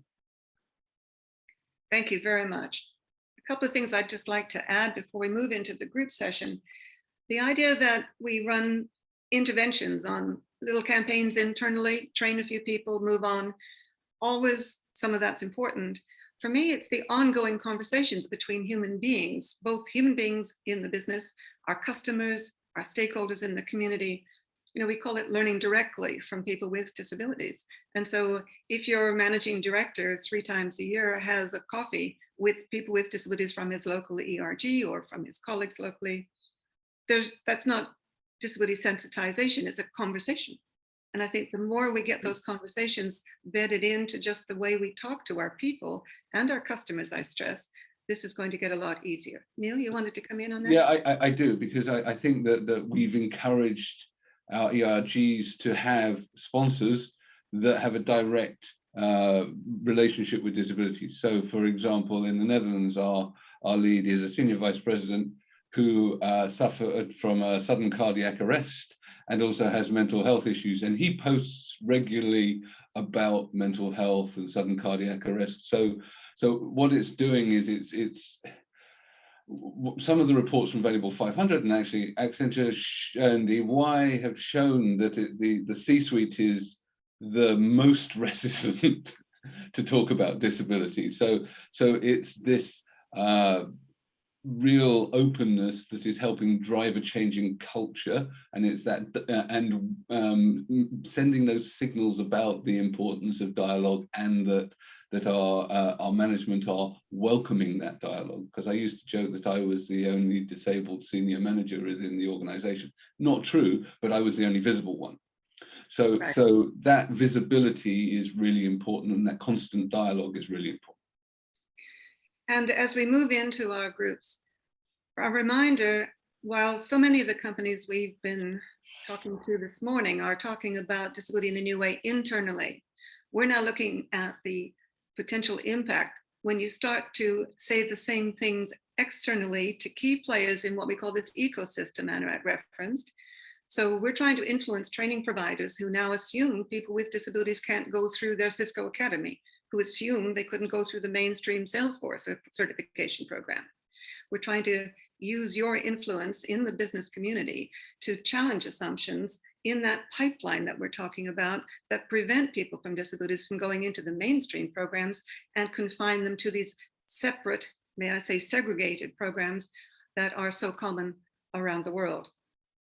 On that note, have I missed a question? Can I ask Stefan? Is there a question from our colleagues today that I should have raised? No? No, I think there's been a lot of traffic in the chat, but many of the questions have been answered. So I think, Susan, we can slowly move into the program. Thank you. Well, I see that there is something in the chat which addresses what I'm supposed to be doing now. Just to remind you, in terms of how the rest of our conversation is going to flow, you're going to be moving in to your randomly assigned breakout rooms. You'll have a moderator and a rapporteur who has kindly volunteered to help to facilitate that conversation. The first session is looking at the obstacles, the opportunities that you spot as you look at the labor markets with which you're familiar. I stress labor markets rather than a kind of global high-level view, because of course people get jobs in their patch. And the second session, there'll be a short break. The second session then we'll be looking at proposals, solutions, recommendations, with that really big question at the center: who needs to do what differently if we're going to transform this ecosystem so that hundreds, thousands of people with disabilities start to move routinely into the programs that give them the digital skills that you as employers require, and that the kind of support that managers need to then adapt the way they think and work so that those individuals coming through internship programs or whatever, or into jobs, thrive and do well, and how we equip the training sector that now, as I say, has these low expectations of people with disabilities as potential trainees and successfully employed human beings, how we build their disability confidence so that they start to meet the needs of the responsible business community who are saying, we need to tap into the broadest, deepest, widest possible pool of talent. So we'll then come back into a session in plenary where Stefan and I will be saying, particularly focused on solutions, what have you decided in your groups absolutely needs to be flagged as they need to do this, the employers need to do that, government policy needs to change, the NGOs need to change, the disabled people's organizations need to work with us in a different way, whatever it might be, so that we can then bring that together and come back to you after this conference with a summary of the opportunities for systemic improvement that you have identified today. Stefan, have I forgotten anything there?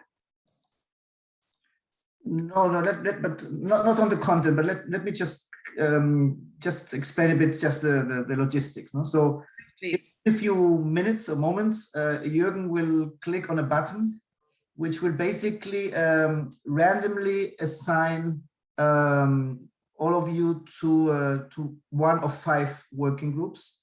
As Susan mentioned, we have pre-identified 5 colleagues who will be the moderators of these working groups, and 5 colleagues who will be the rapporteurs and who will then be also part of this plenary session that will happen. We have roughly an hour and 15, a bit more time for that. You will be, it's 2 sessions in one. I mean, if time allows and people show their interest, the moderator can decide to have a short comfort break in the middle of that discussion. It's for each group to decide when that would happen. Moderators also can reach out to Susan, Jürgen, and me if there's any problem in a group. There's a help button in the working group. Will probably not be needed. So basically, you should all receive, if I understand well, you will all receive on your screen a message saying you're moved into group 1, 2, 3, 4, 5. Just click on that. Rapporteurs and moderators, they know that they have to be moved into a specific group, while all the others will be moved into one of the 5 groups. And as Susan mentioned, the questions that are being asked in each of the groups are exactly the same. And hopefully the mixture that happens through this random assignment will be a good mix in terms of private sector, NGOs and other stakeholders. But bear with us a bit. It's the first time we do it like that. It has its particular challenges, so there might be a bit of a glitch the first couple of minutes to ensure that everybody is in the right group. Our international sign interpreters will all be supporting breakout room 1. We have not received any requests of anybody needing international sign.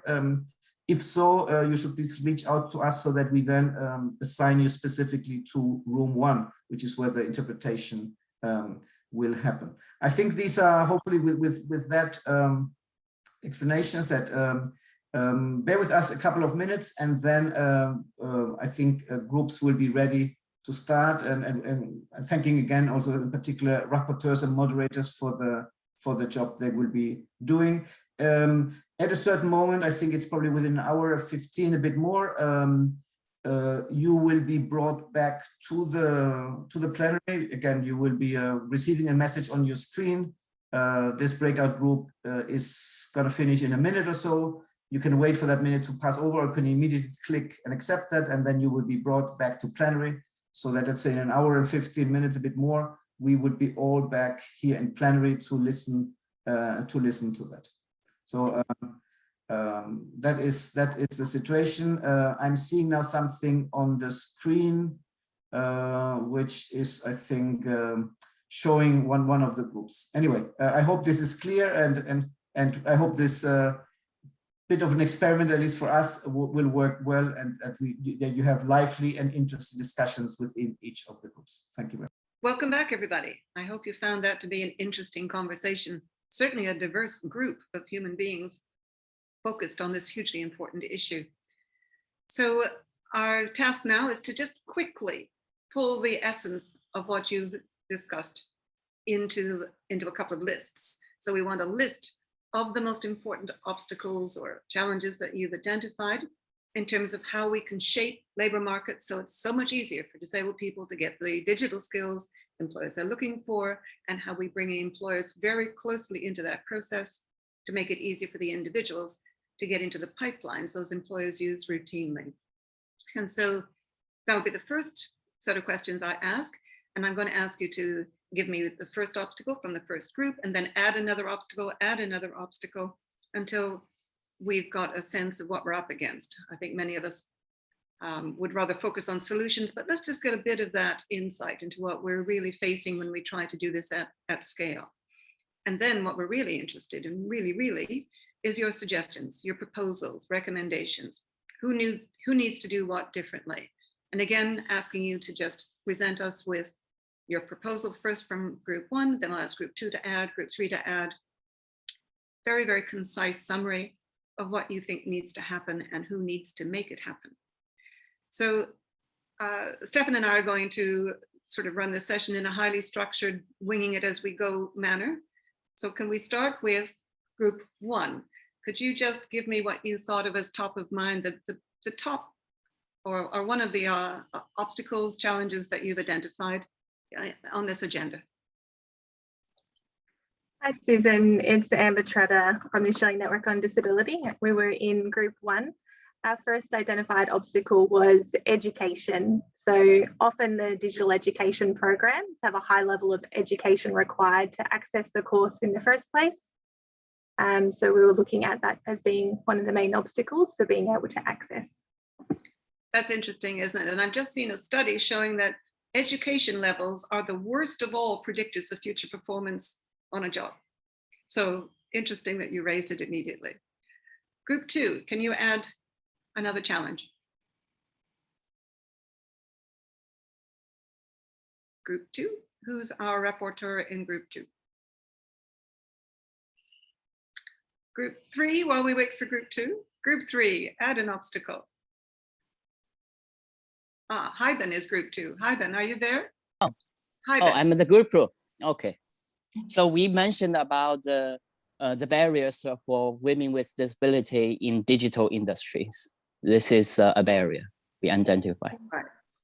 Obstacles for all women, particularly women and girls with disabilities. Yeah. Absolutely. Next obstacle, this would be Angela in room 3.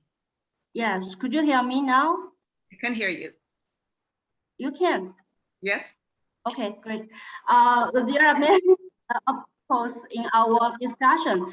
The first one is the accessibility is not enough, good enough for the PWD, and the other things is about the enable platform for both employer and PWD. And the third is the people without disability and don't have no experience how to get along with disability. Okay, so it's the lack of disability confidence of the training providers and the employers, everyone is one big obstacle. Absolutely. And accessibility, I assume you mean to training. Mm-hmm. Yeah, thank you. Room 4, Tendi, obstacle. Yes, so one of the main input is on the learning management system that are not accessible, and also the courses that are provided in university or training for providers also not accessible, including on how to train the educators that doing the training to make the course accessible, including the content and the system. Absolutely, it comes up all the time, doesn't it, Tendi? In fact, yes. One of we've just discovered Cisco has a training for trainers package on how to train digital skills for people with disabilities, and no one knows about it. So anyway, you've identified a really important issue. Then moving on quickly, Jim, room 5. Another Hi obstacle. everyone, Jim here from PB, the rapporteur for group 5. So to add on to what everyone mentioned, one of the barriers for digital and demand skill certification is the language barrier, or the language of delivery that may prevent people with disability to participate, especially the typical observed industry language is English. Thanks. Thank you very much. Yes, that comes up a lot. Coming back then, Amber, can you add another obstacle that came up in your group? Amber here. So another obstacle we can add is financial constraints. So we talked a lot about the trainees may not stay in the program or be able to access the program in the first place because of the cost or costs associated with disability if that becomes involved. So that's both the cost of actually getting into the program because the trainers charge for the training, and then the cost of any aids or support they might require in addition. Thank you. Hyben, we're doing good here. We're concise, we're to the point. Hyben, next obstacle. Yeah, next one we mentioned, okay. We mentioned about the physical accessibility is a challenge for many people with disability reaching the training center. Yeah. Thank you very much. And next, Angela, can you add to the list? We just focus on the education to about the improve the education for the both employer and PWD to be more inclusion. Okay, so that's motivating the employers as well as the education, but it's getting them involved actively in this process. Excellent. Yes. And Tendi.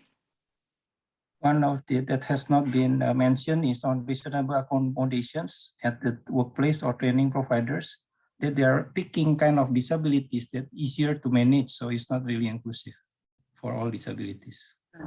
So this is a kind of disability preference list. Yes, yes. Okay, thank you. And that takes us back to Amber. Can you add? I'm hoping we're starting to run out of obstacles, are we? Amber here, we're definitely getting there. We spoke about people with disabilities, lack of awareness of programs. So associations might be looking, but are actually failing to attract the interest of candidates. So we've got that mismatch of supply and demand also. Absolutely. Thank you very much. Susan, sorry, I think you skipped Jim from room 5. Oh, I skipped Jim in room 5. Sorry, I got all excited there that we were coming to the end of our list, Jim. Apologies. No problem, Susan. What we'll add, I think, and I think this will be the last one for our group, is there seems to be already predetermined buckets of careers for persons with disability, even before they express their interest to acquire digital skills. So for example, for deaf people, they're perceived as, oh, they're just good for this particular type of job. For blind people, they're just good for this particular kind of job. So thanks. Yep, all those assumptions. So I can go to Amber now, I think. Yes, Amber. thanks. Amber, any to add? Hi, Susan. Amber here. I feel like I should give someone else the opportunity. We just spoke about the lack of confidence there. So that's from our group. I think that's all. Okay. Well, then I'll open it up. Any of the rapporteurs, any obstacles that you want to add to the list we've compiled? 2 points from group 4. Yes, Tendi? You mentioned. One is the leadership, willingness, and commitment. Yeah. 2 is the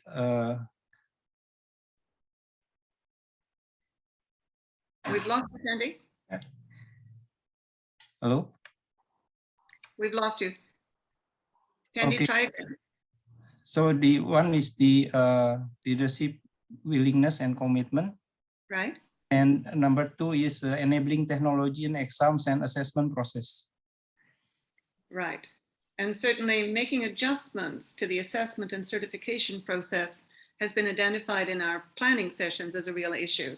Pearson VUE, for example, hugely reluctant to make accommodations for students, trainees who need it in order to get the final Cisco certification or the Microsoft or whatever it is. Thanks for mentioning that, because that's a real systemic obstacle. Can we move now into solutions? Given this long list, what have we got in terms of who needs to do what in order to affect the systemic change that we want to see? Amber, have you got a top recommendation that you want to record? Amber here. I would say our top recommendation is definitely in relation to creating an ecosystem.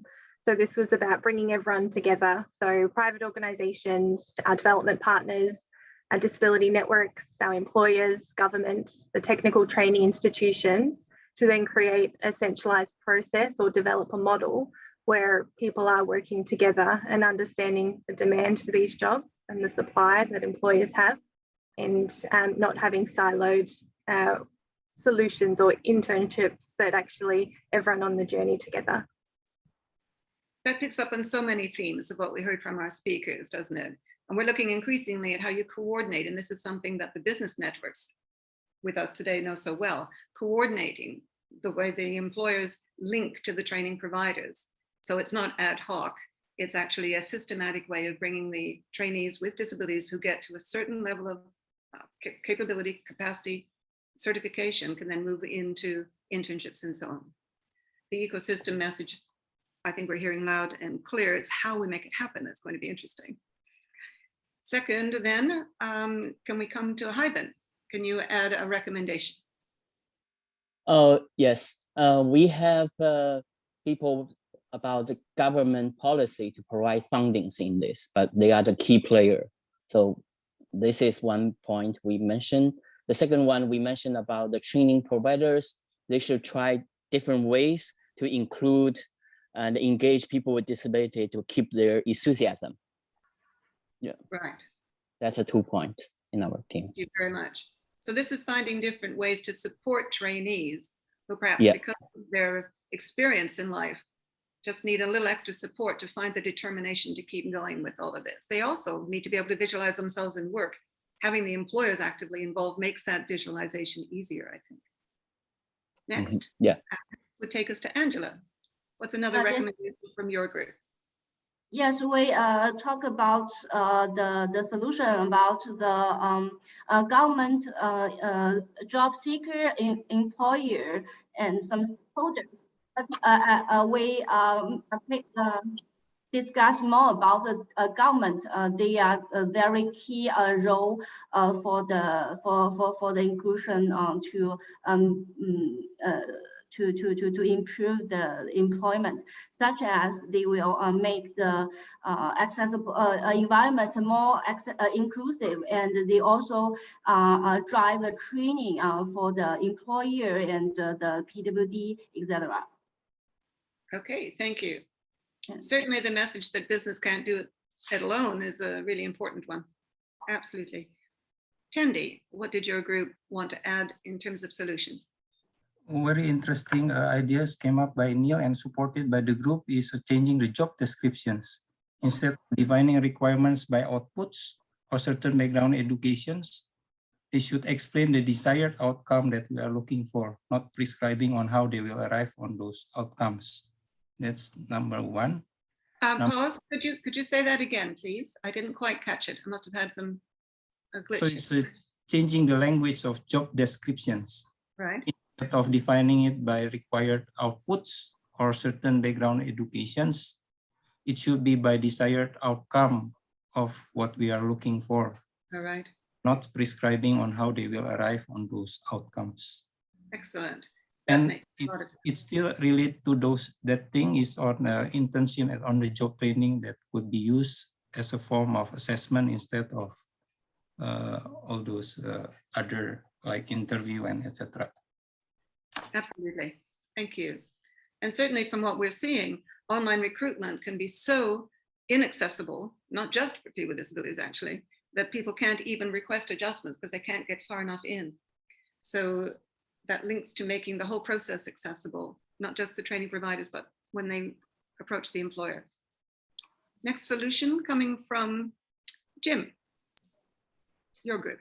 Hi, Susan. I think what we wanted to add is about financial resources, but there are two sides to it. The first one is there seems to be a current misperception on the scope and the financial resources needed to be able to support or mainstream persons with disability. But on the other hand, there also needs to be additional funding that can come from government, can come from international development organizations to be able to support the economic and financial considerations of persons with disability who typically have difficulty enrolling or going to or participating in these trainings. So thanks. So can I just check I've understood? These are, you need to understand the financial resources to support people with disabilities as they go through the process of the training and the internships and so on. Yes, you're right. Thanks. Yep. Absolutely. And so that takes us then to who's next? I think it takes us back up to Amber. Can you add solutions, Amber? Thanks, Susan. Amber here. Yes, our other solution here is about leveraging our global business disability networks for scalability. So this is really helping us to provide that link. So the link from our employers and with these training providers to really be able to understand needs. So helping to build the disability confidence of the employer, create those meaningful connections and partnerships. And we talked about the example of Valuable 500 as well as being a great example of networks and making sure it's on the agenda to really collaborate and draw in that membership so people are aware of the opportunities. Makes perfect sense, doesn't it? I like the way you put training providers in there, because I've never met a training provider as such at an event like this. I don't know how many of you know who's running the local Salesforce Academy or the Cisco Academies and so on. We get the employers, of course, but we rarely see the actual training providers. Including them actively in this process would be really important. And so, Hyben, can you add a solution? Yeah, I can add two. We mentioned about employers can put some requirement for the training provider to ensure accessibility for everyone. So they can collaborate and make some requirement. The second is we mentioned about job coaching can be a force that employer can leverage when ensuring people with disability can go through the screening process and also retain on the job. So the 2 points mentioned. Thank you for that. Actually, a group of employers saying to the local training providers who normally do not train people with disabilities, we want you to train people with disabilities to this level. Imagine the impact, huge influence. And Angela, can you add a solution? Yes, the job seekers could, we just focus on the job seeker and the people with disabilities. They are also should be acquired the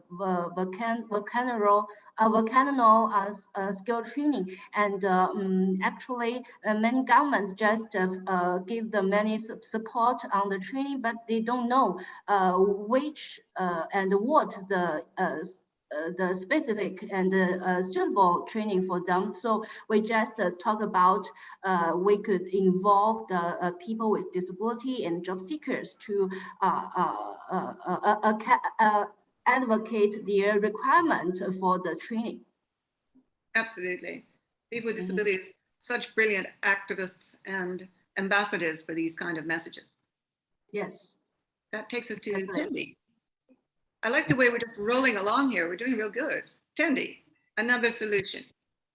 In our group, we discussed 2 points on certifying bodies. One is that very important that people do not have to apply for reasonable accommodation. They should be easily accessible to people as part of SOP. Number one. Number two, assessment for certification need to be flexible to fit the needs of persons with disabilities. Yes, I've raised the issue of the Pearson View challenge already. I think perhaps also employers could consider accepting that the individual has an 80% pass rate, if you like. They've done the course. Then, of course, they have to go and apply for an outfit like Pearson View to give them the formal certification. If the employer community accepted that they've got the skills and competencies because they've proven it on the training and do not require the formal certification, knowing how Pearson View are so reluctant to make the necessary accommodations, that could also help. But I'm glad you flagged up certification. We'll certainly be coming back to that theme. And so Jim, I think it's Jim now. All right, this will be the last for our group. I think one of the solutions that we've proposed is opportunities for training providers and employers to move beyond a charity perspective towards a human rights-based perspective through candid conversations, interactions with organizations of people with disabilities, and even through formal learning sessions. Thanks, Susan. Thank you. That's important. So one more time through. Amber, have you anything to add for solutions? Thanks, Susan. Amber here. Our last one will probably be about employers coming in as co-funders. So actually the employers are getting the talent out of this. So employers quite naturally would invest in their people. So it was about making sure that we understood that employers could also be investing but also what we might need is the business case of how that can work so that employers understand what that process is, and if they invest in their people, that they'll stay long-term and have that retention. So we understand it's not as simple as saying employers will invest and fund, but also we need to explain how they'll do that and the business case. And that's where that link between their community investment, empowering people who then qualify for the jobs they've got. So it's a nice circle. I think HSBC, Jim, was it in the Philippines, HSBC is sponsoring scholarships or bursaries that bring people with disabilities through the digital skills training programs that are available locally. Yep, so you're right, Susan. It was. So we've got some good examples already emerging that we should be sharing. Excellent. Hyben, can you add a solution?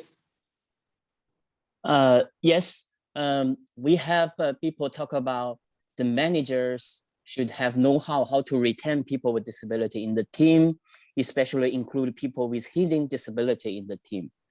And we also talk about the playbook that's available to make virtual event accessible, some screen readers. So this kind of standard provisions for accessible workplaces are available.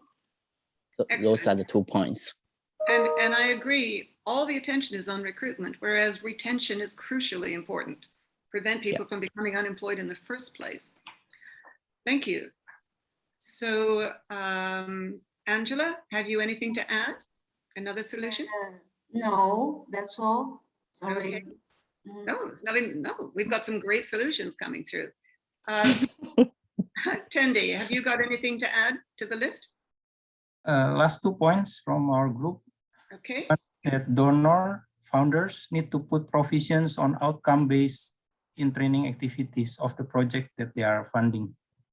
Number 2 is, I think, related to also third parties that usually provide training to persons with disabilities. They should partner with skills provider that could provide skills that are in demand. I think it's somehow mentioned by the other groups. And last point, sorry, is specifically for person with intellectual disabilities to develop simple training tools or guidance that could be applied not only in trainings, but also in family and schools.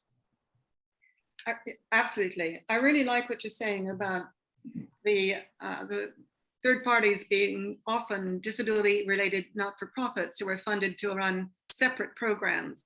If they were required by the funders to start to partner with mainstream programs, actively looking to get the same certification, same competencies that the mainstream actually provide, that would be a huge breakthrough. Thank you for capturing that for us. Final call for our rapporteurs. Anything that we've missed? Okay. Well, Stefan, we've got a brilliant list of solutions, from detailed training providers having to partner with mainstream training providers, get that linkage going, to ecosystem kind of design. So did you want to add anything at this point, Stefan, before we move into the kind of final session here? Yeah, I can make some comments. Probably they're already part of the final session, but I think now I can already bring them in now here. First, I think it's very interesting. I think that the objective, Susan, that you've set from the outset is very important. It's how do we, and people have used both in this feedback and in previous presentations the term ecosystem. Now the problem is, now that is the objective to achieve, to create, to promote an enabling ecosystem. At the same time, this might seem as something that is a bit beyond our capacity. So I was just trying to think, how can we contribute to that ecosystem? And I think it's perhaps what we could do, and I think the term came up from some of the feedback, is what is, I think, within our scope is to create a platform that has the objective to promote that ecosystem.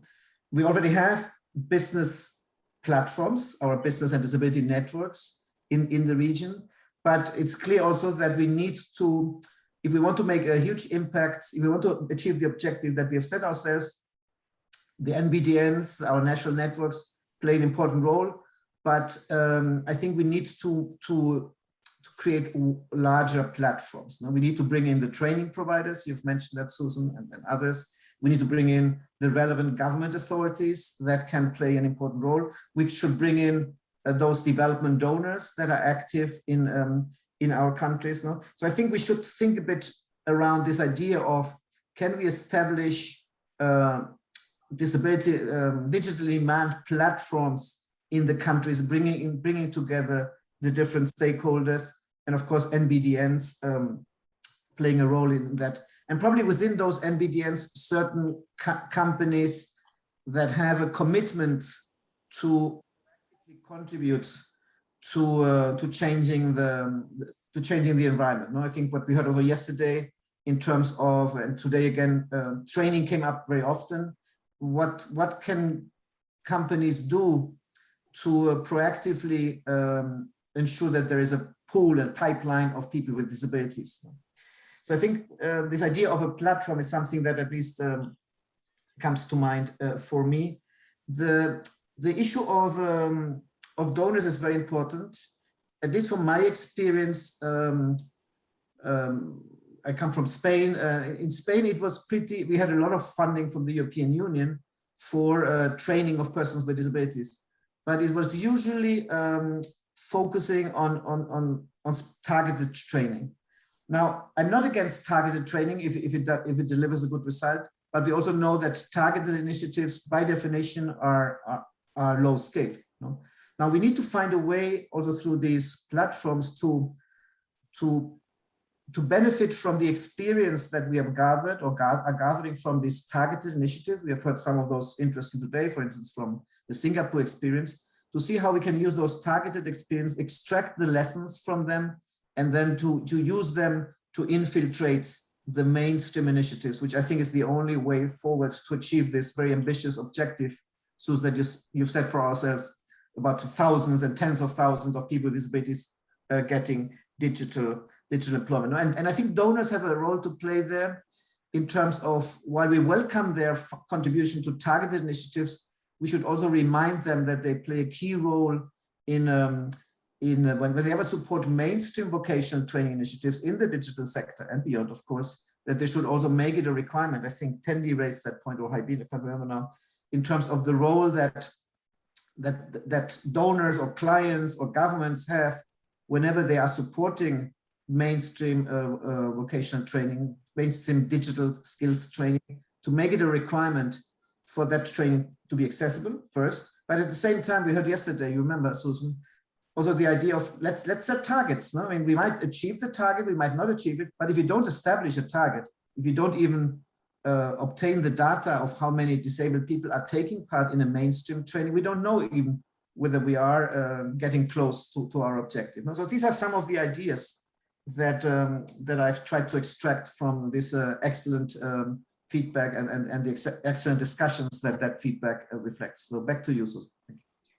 Well, the word ecosystem makes me nervous, actually, because I'm thinking about an efficient labor market. It's efficient because it's making it easier for the employer to attract everyone fairly to apply for the job and get through on merit.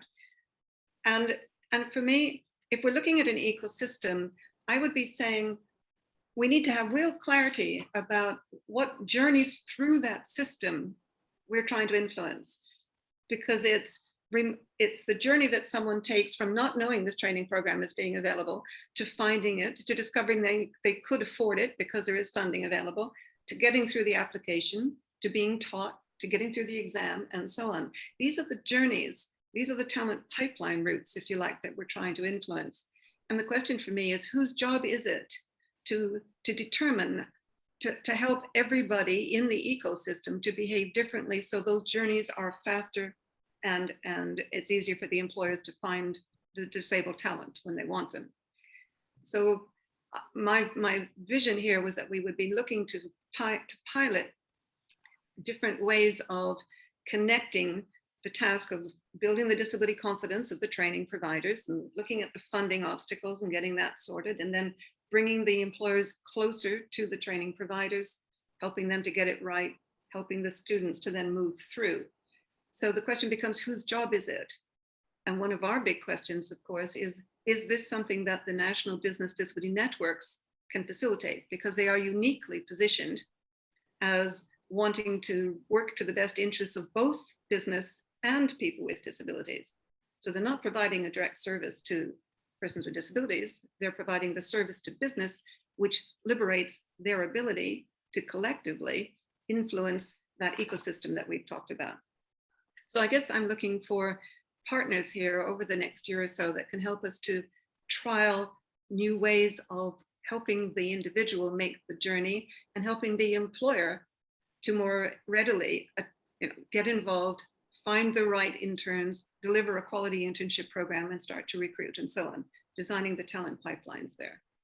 I hope that makes sense, because at the moment, my concern is if everyone sets out to enable something that isn't clearly defined, it gets a bit muddled. And so I think the focus for me is pipelines for me are a helpful image, because you bring people into a pipeline, you help them to become more employable, and you link employers in, because that's how they become more employable, and that makes it easier for the employer. Does that make sense, Stefan? It does, it does. I mean, we use the term pathways. So, I mean, people, if you look at what pathways anybody has followed to get into a cybersecurity job, non-disabled or disabled, you will see which have been the steps, and people will follow different pathways, but all of these pathways should be open and inclusive to persons with disabilities. I think NBDNs have an important role to play, but at the same time, I think here we need to find ways in which to involve the other partners. And in particular, I fully agree with, I think it was Angela, that the government responsibility is, and I've been also mentioned, the government responsibility is vital, to set the tone, to provide funding in many cases. So I think it's there where I mentioned this idea of a platform. We need to find a place where, using what we already have with the NBDN, we create something broader, which brings together all the different stakeholders. So, and all of them will have different roles to play. But I think we cannot do that only as NBDNs. NBDNs play a key role in that. Some are more consolidated than others. Let's also be fair about that, and we have challenges there. But at the same time, they can make a very important contribution. But we need to find ways of involving the other key stakeholders that are out there. I agree, and of course, for me, the opportunity here is for business to drive this. Of course, all the other stakeholders need to understand they too need to do things differently. But if the business community is saying in a local area, we want more people with disabilities to come through here, help us government, help us training providers, we can tell you what we need, we can help you with think it through in a different way, then I just think that that energy coming from the business community could be what it takes to start to get a really fresh look here. I do think that we're looking at a time now where if the national business disability networks are offering a practical service to employers, which will link them more closely to training providers and coordinate the provision of things like an internship program across 6-10 companies locally, then we're reaching a point where the companies will start to say, well, actually, we should be funding these national business disability networks. We need to fund the organization in the middle that enables us to assert our influence, benefits both business and people with disabilities, and delivers practical support. So I think it's an opportunity for business now to really take a look at what they want to do in this arena and start to put their money in such a way that we all start to see the transformation that we're after. Yeah, that's vital, Susan, because I mean, what we have seen in the past is that very often, let's say, the requests to government have come from the disability community, and rightly so. The moment these requests come out from the employer sector, we've seen it in Bangladesh. Now, the moment that the Bangladeshi Employer Federation and the Bangladeshi Business Disability Network said to the government, we are ready to do our part, but we need you to do your job better. It is a game changer. It's a game changer because the government is expecting those demands from disability organizations. It is surprised when it comes from the employer community. So I think here we have a huge potential.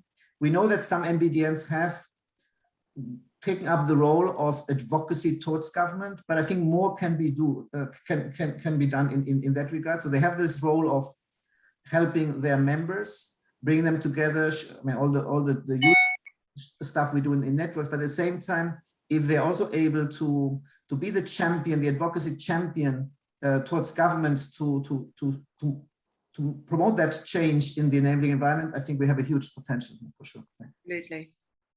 So I'm conscious, Stefan, of time. In the final sort of 10 minutes or so that we have, I'd like to open it up for any questions from our participants today, and then turn to you, Stefan, for perhaps the final kind of 3 minutes. How's that sound?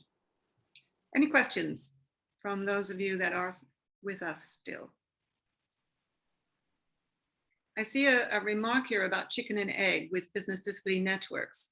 It's interesting because often a business disability network is set up in an area where the employers can't really visualize the benefits that would result because they've never seen a business network before. And the government is saying, why should we fund it if it's going to benefit business, which for me is the most fundamental misunderstanding of how you get people into work. So yes, I think making it easier for the business community to see that they approach it as they would any other business task. What do we want this thing to deliver? How can we make it possible for it to do that? How do we resource it properly so that it delivers benefits to us? I just think that's where we're starting to go now, Phil. And I'm encouraged by that. No questions immediately leaping up. Well, Stefan, unless you have something further to add at this point, I think we're at the point where we're starting to say thank yous, are we not? Stefan? I think so. It's always nice to say thanks.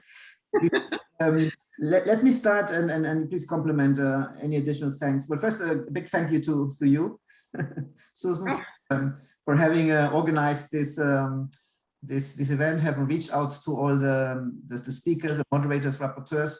That was a big job.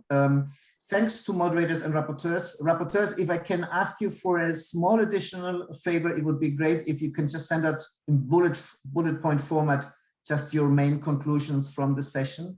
We can then use them to sort of edit them a bit and come up with some consolidated analysis of the barriers, and in particular consolidated ideas in terms of the solution, which at the end of the day is the most important part of that. No?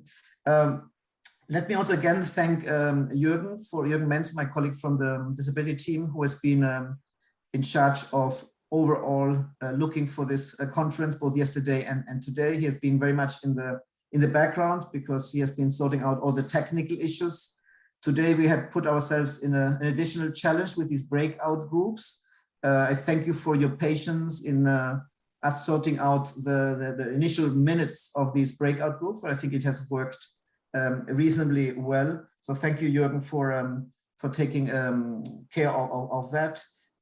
Thank you again also for our excellent team of international sign interpreters. You see Brigitte on the screen right now, but you have seen before Oliver, Maya, and Tina. So again, thank you to them for their support, also on giving us good advice on how to manage Zoom meetings and breakout groups, because I mean they have really become also top experts, not only in doing interpretation in face-to-face meetings, but also in virtual meetings, as that is the current reality. We have Susan, Jürgen, and I, when we were in plenary, while you were all discussing issues in breakout groups, we also discussed that we are very pleased with this regional focus of these 2 days. No, it's great to have the global discussions, but at the end of the day, also when we are able to sort of zoom in a specific region, it brings an additional layer. I think it brings issues closer to your reality. No? And I think we are particularly pleased both of the day yesterday and the day today to have decided to go for this, to bring in the GBDN, so to say, closer to the region. I think that it had meant some challenges. It meant for some of us to get up pretty early, including our interpreters. So especially for those of you that are UK based, it was very early today, but it has paid off. No? We are very impressed by that. And I think this regional focus is something that is very important, and also very important for this special second day, because as Susan, you reminded us, this digital in demand, we are not doing it only in the Asia Pacific region, but we are basically using the Asia Pacific as a pilot to sort of roll out this idea, see exactly what can be our role in that. And then of course, all the lessons that we will be extracting from that will be there. And we will also try to promote these initiatives also in other regions. But we chose Asia Pacific as a first pilot, also because we have a number of well-functioning networks in the region, and 5 of them have been sort of, we have volunteered them to be the guinea pigs, so to say, of our initiative. Susan, these are the thank you messages that I could think of. I'm sure I've forgotten something, so please come. No, I don't think so. I think all I would want to close with is one, thank you for your time. I know that a 4-hour Zoom meeting is a big chunk of time, but more particularly, those of you that are interested in helping us to shape pilot exercises next year. I mean, we're having preliminary conversations with a number of companies who run digital training programs, branded, say Salesforce, for example, Salesforce certification. Might we pilot something that would actively send out the message we want people with disabilities to move into these mainstream courses? How do we design the ecosystem around it in such a way that it actually delivers what we're after? So that's an invitation. Please get in touch with me if you're interested in piloting or being part of the thinking around some of that. And that's it. So I don't know if I'm saying good evening to most of you, I suspect, or enjoy the rest of your days to the rest of you. Thank you again to all the moderators and rapporteurs. Much appreciate the time that you've invested in this for us. And thank you very much. Thank you. Thank you to all. Thank you to all. Thank you, everyone.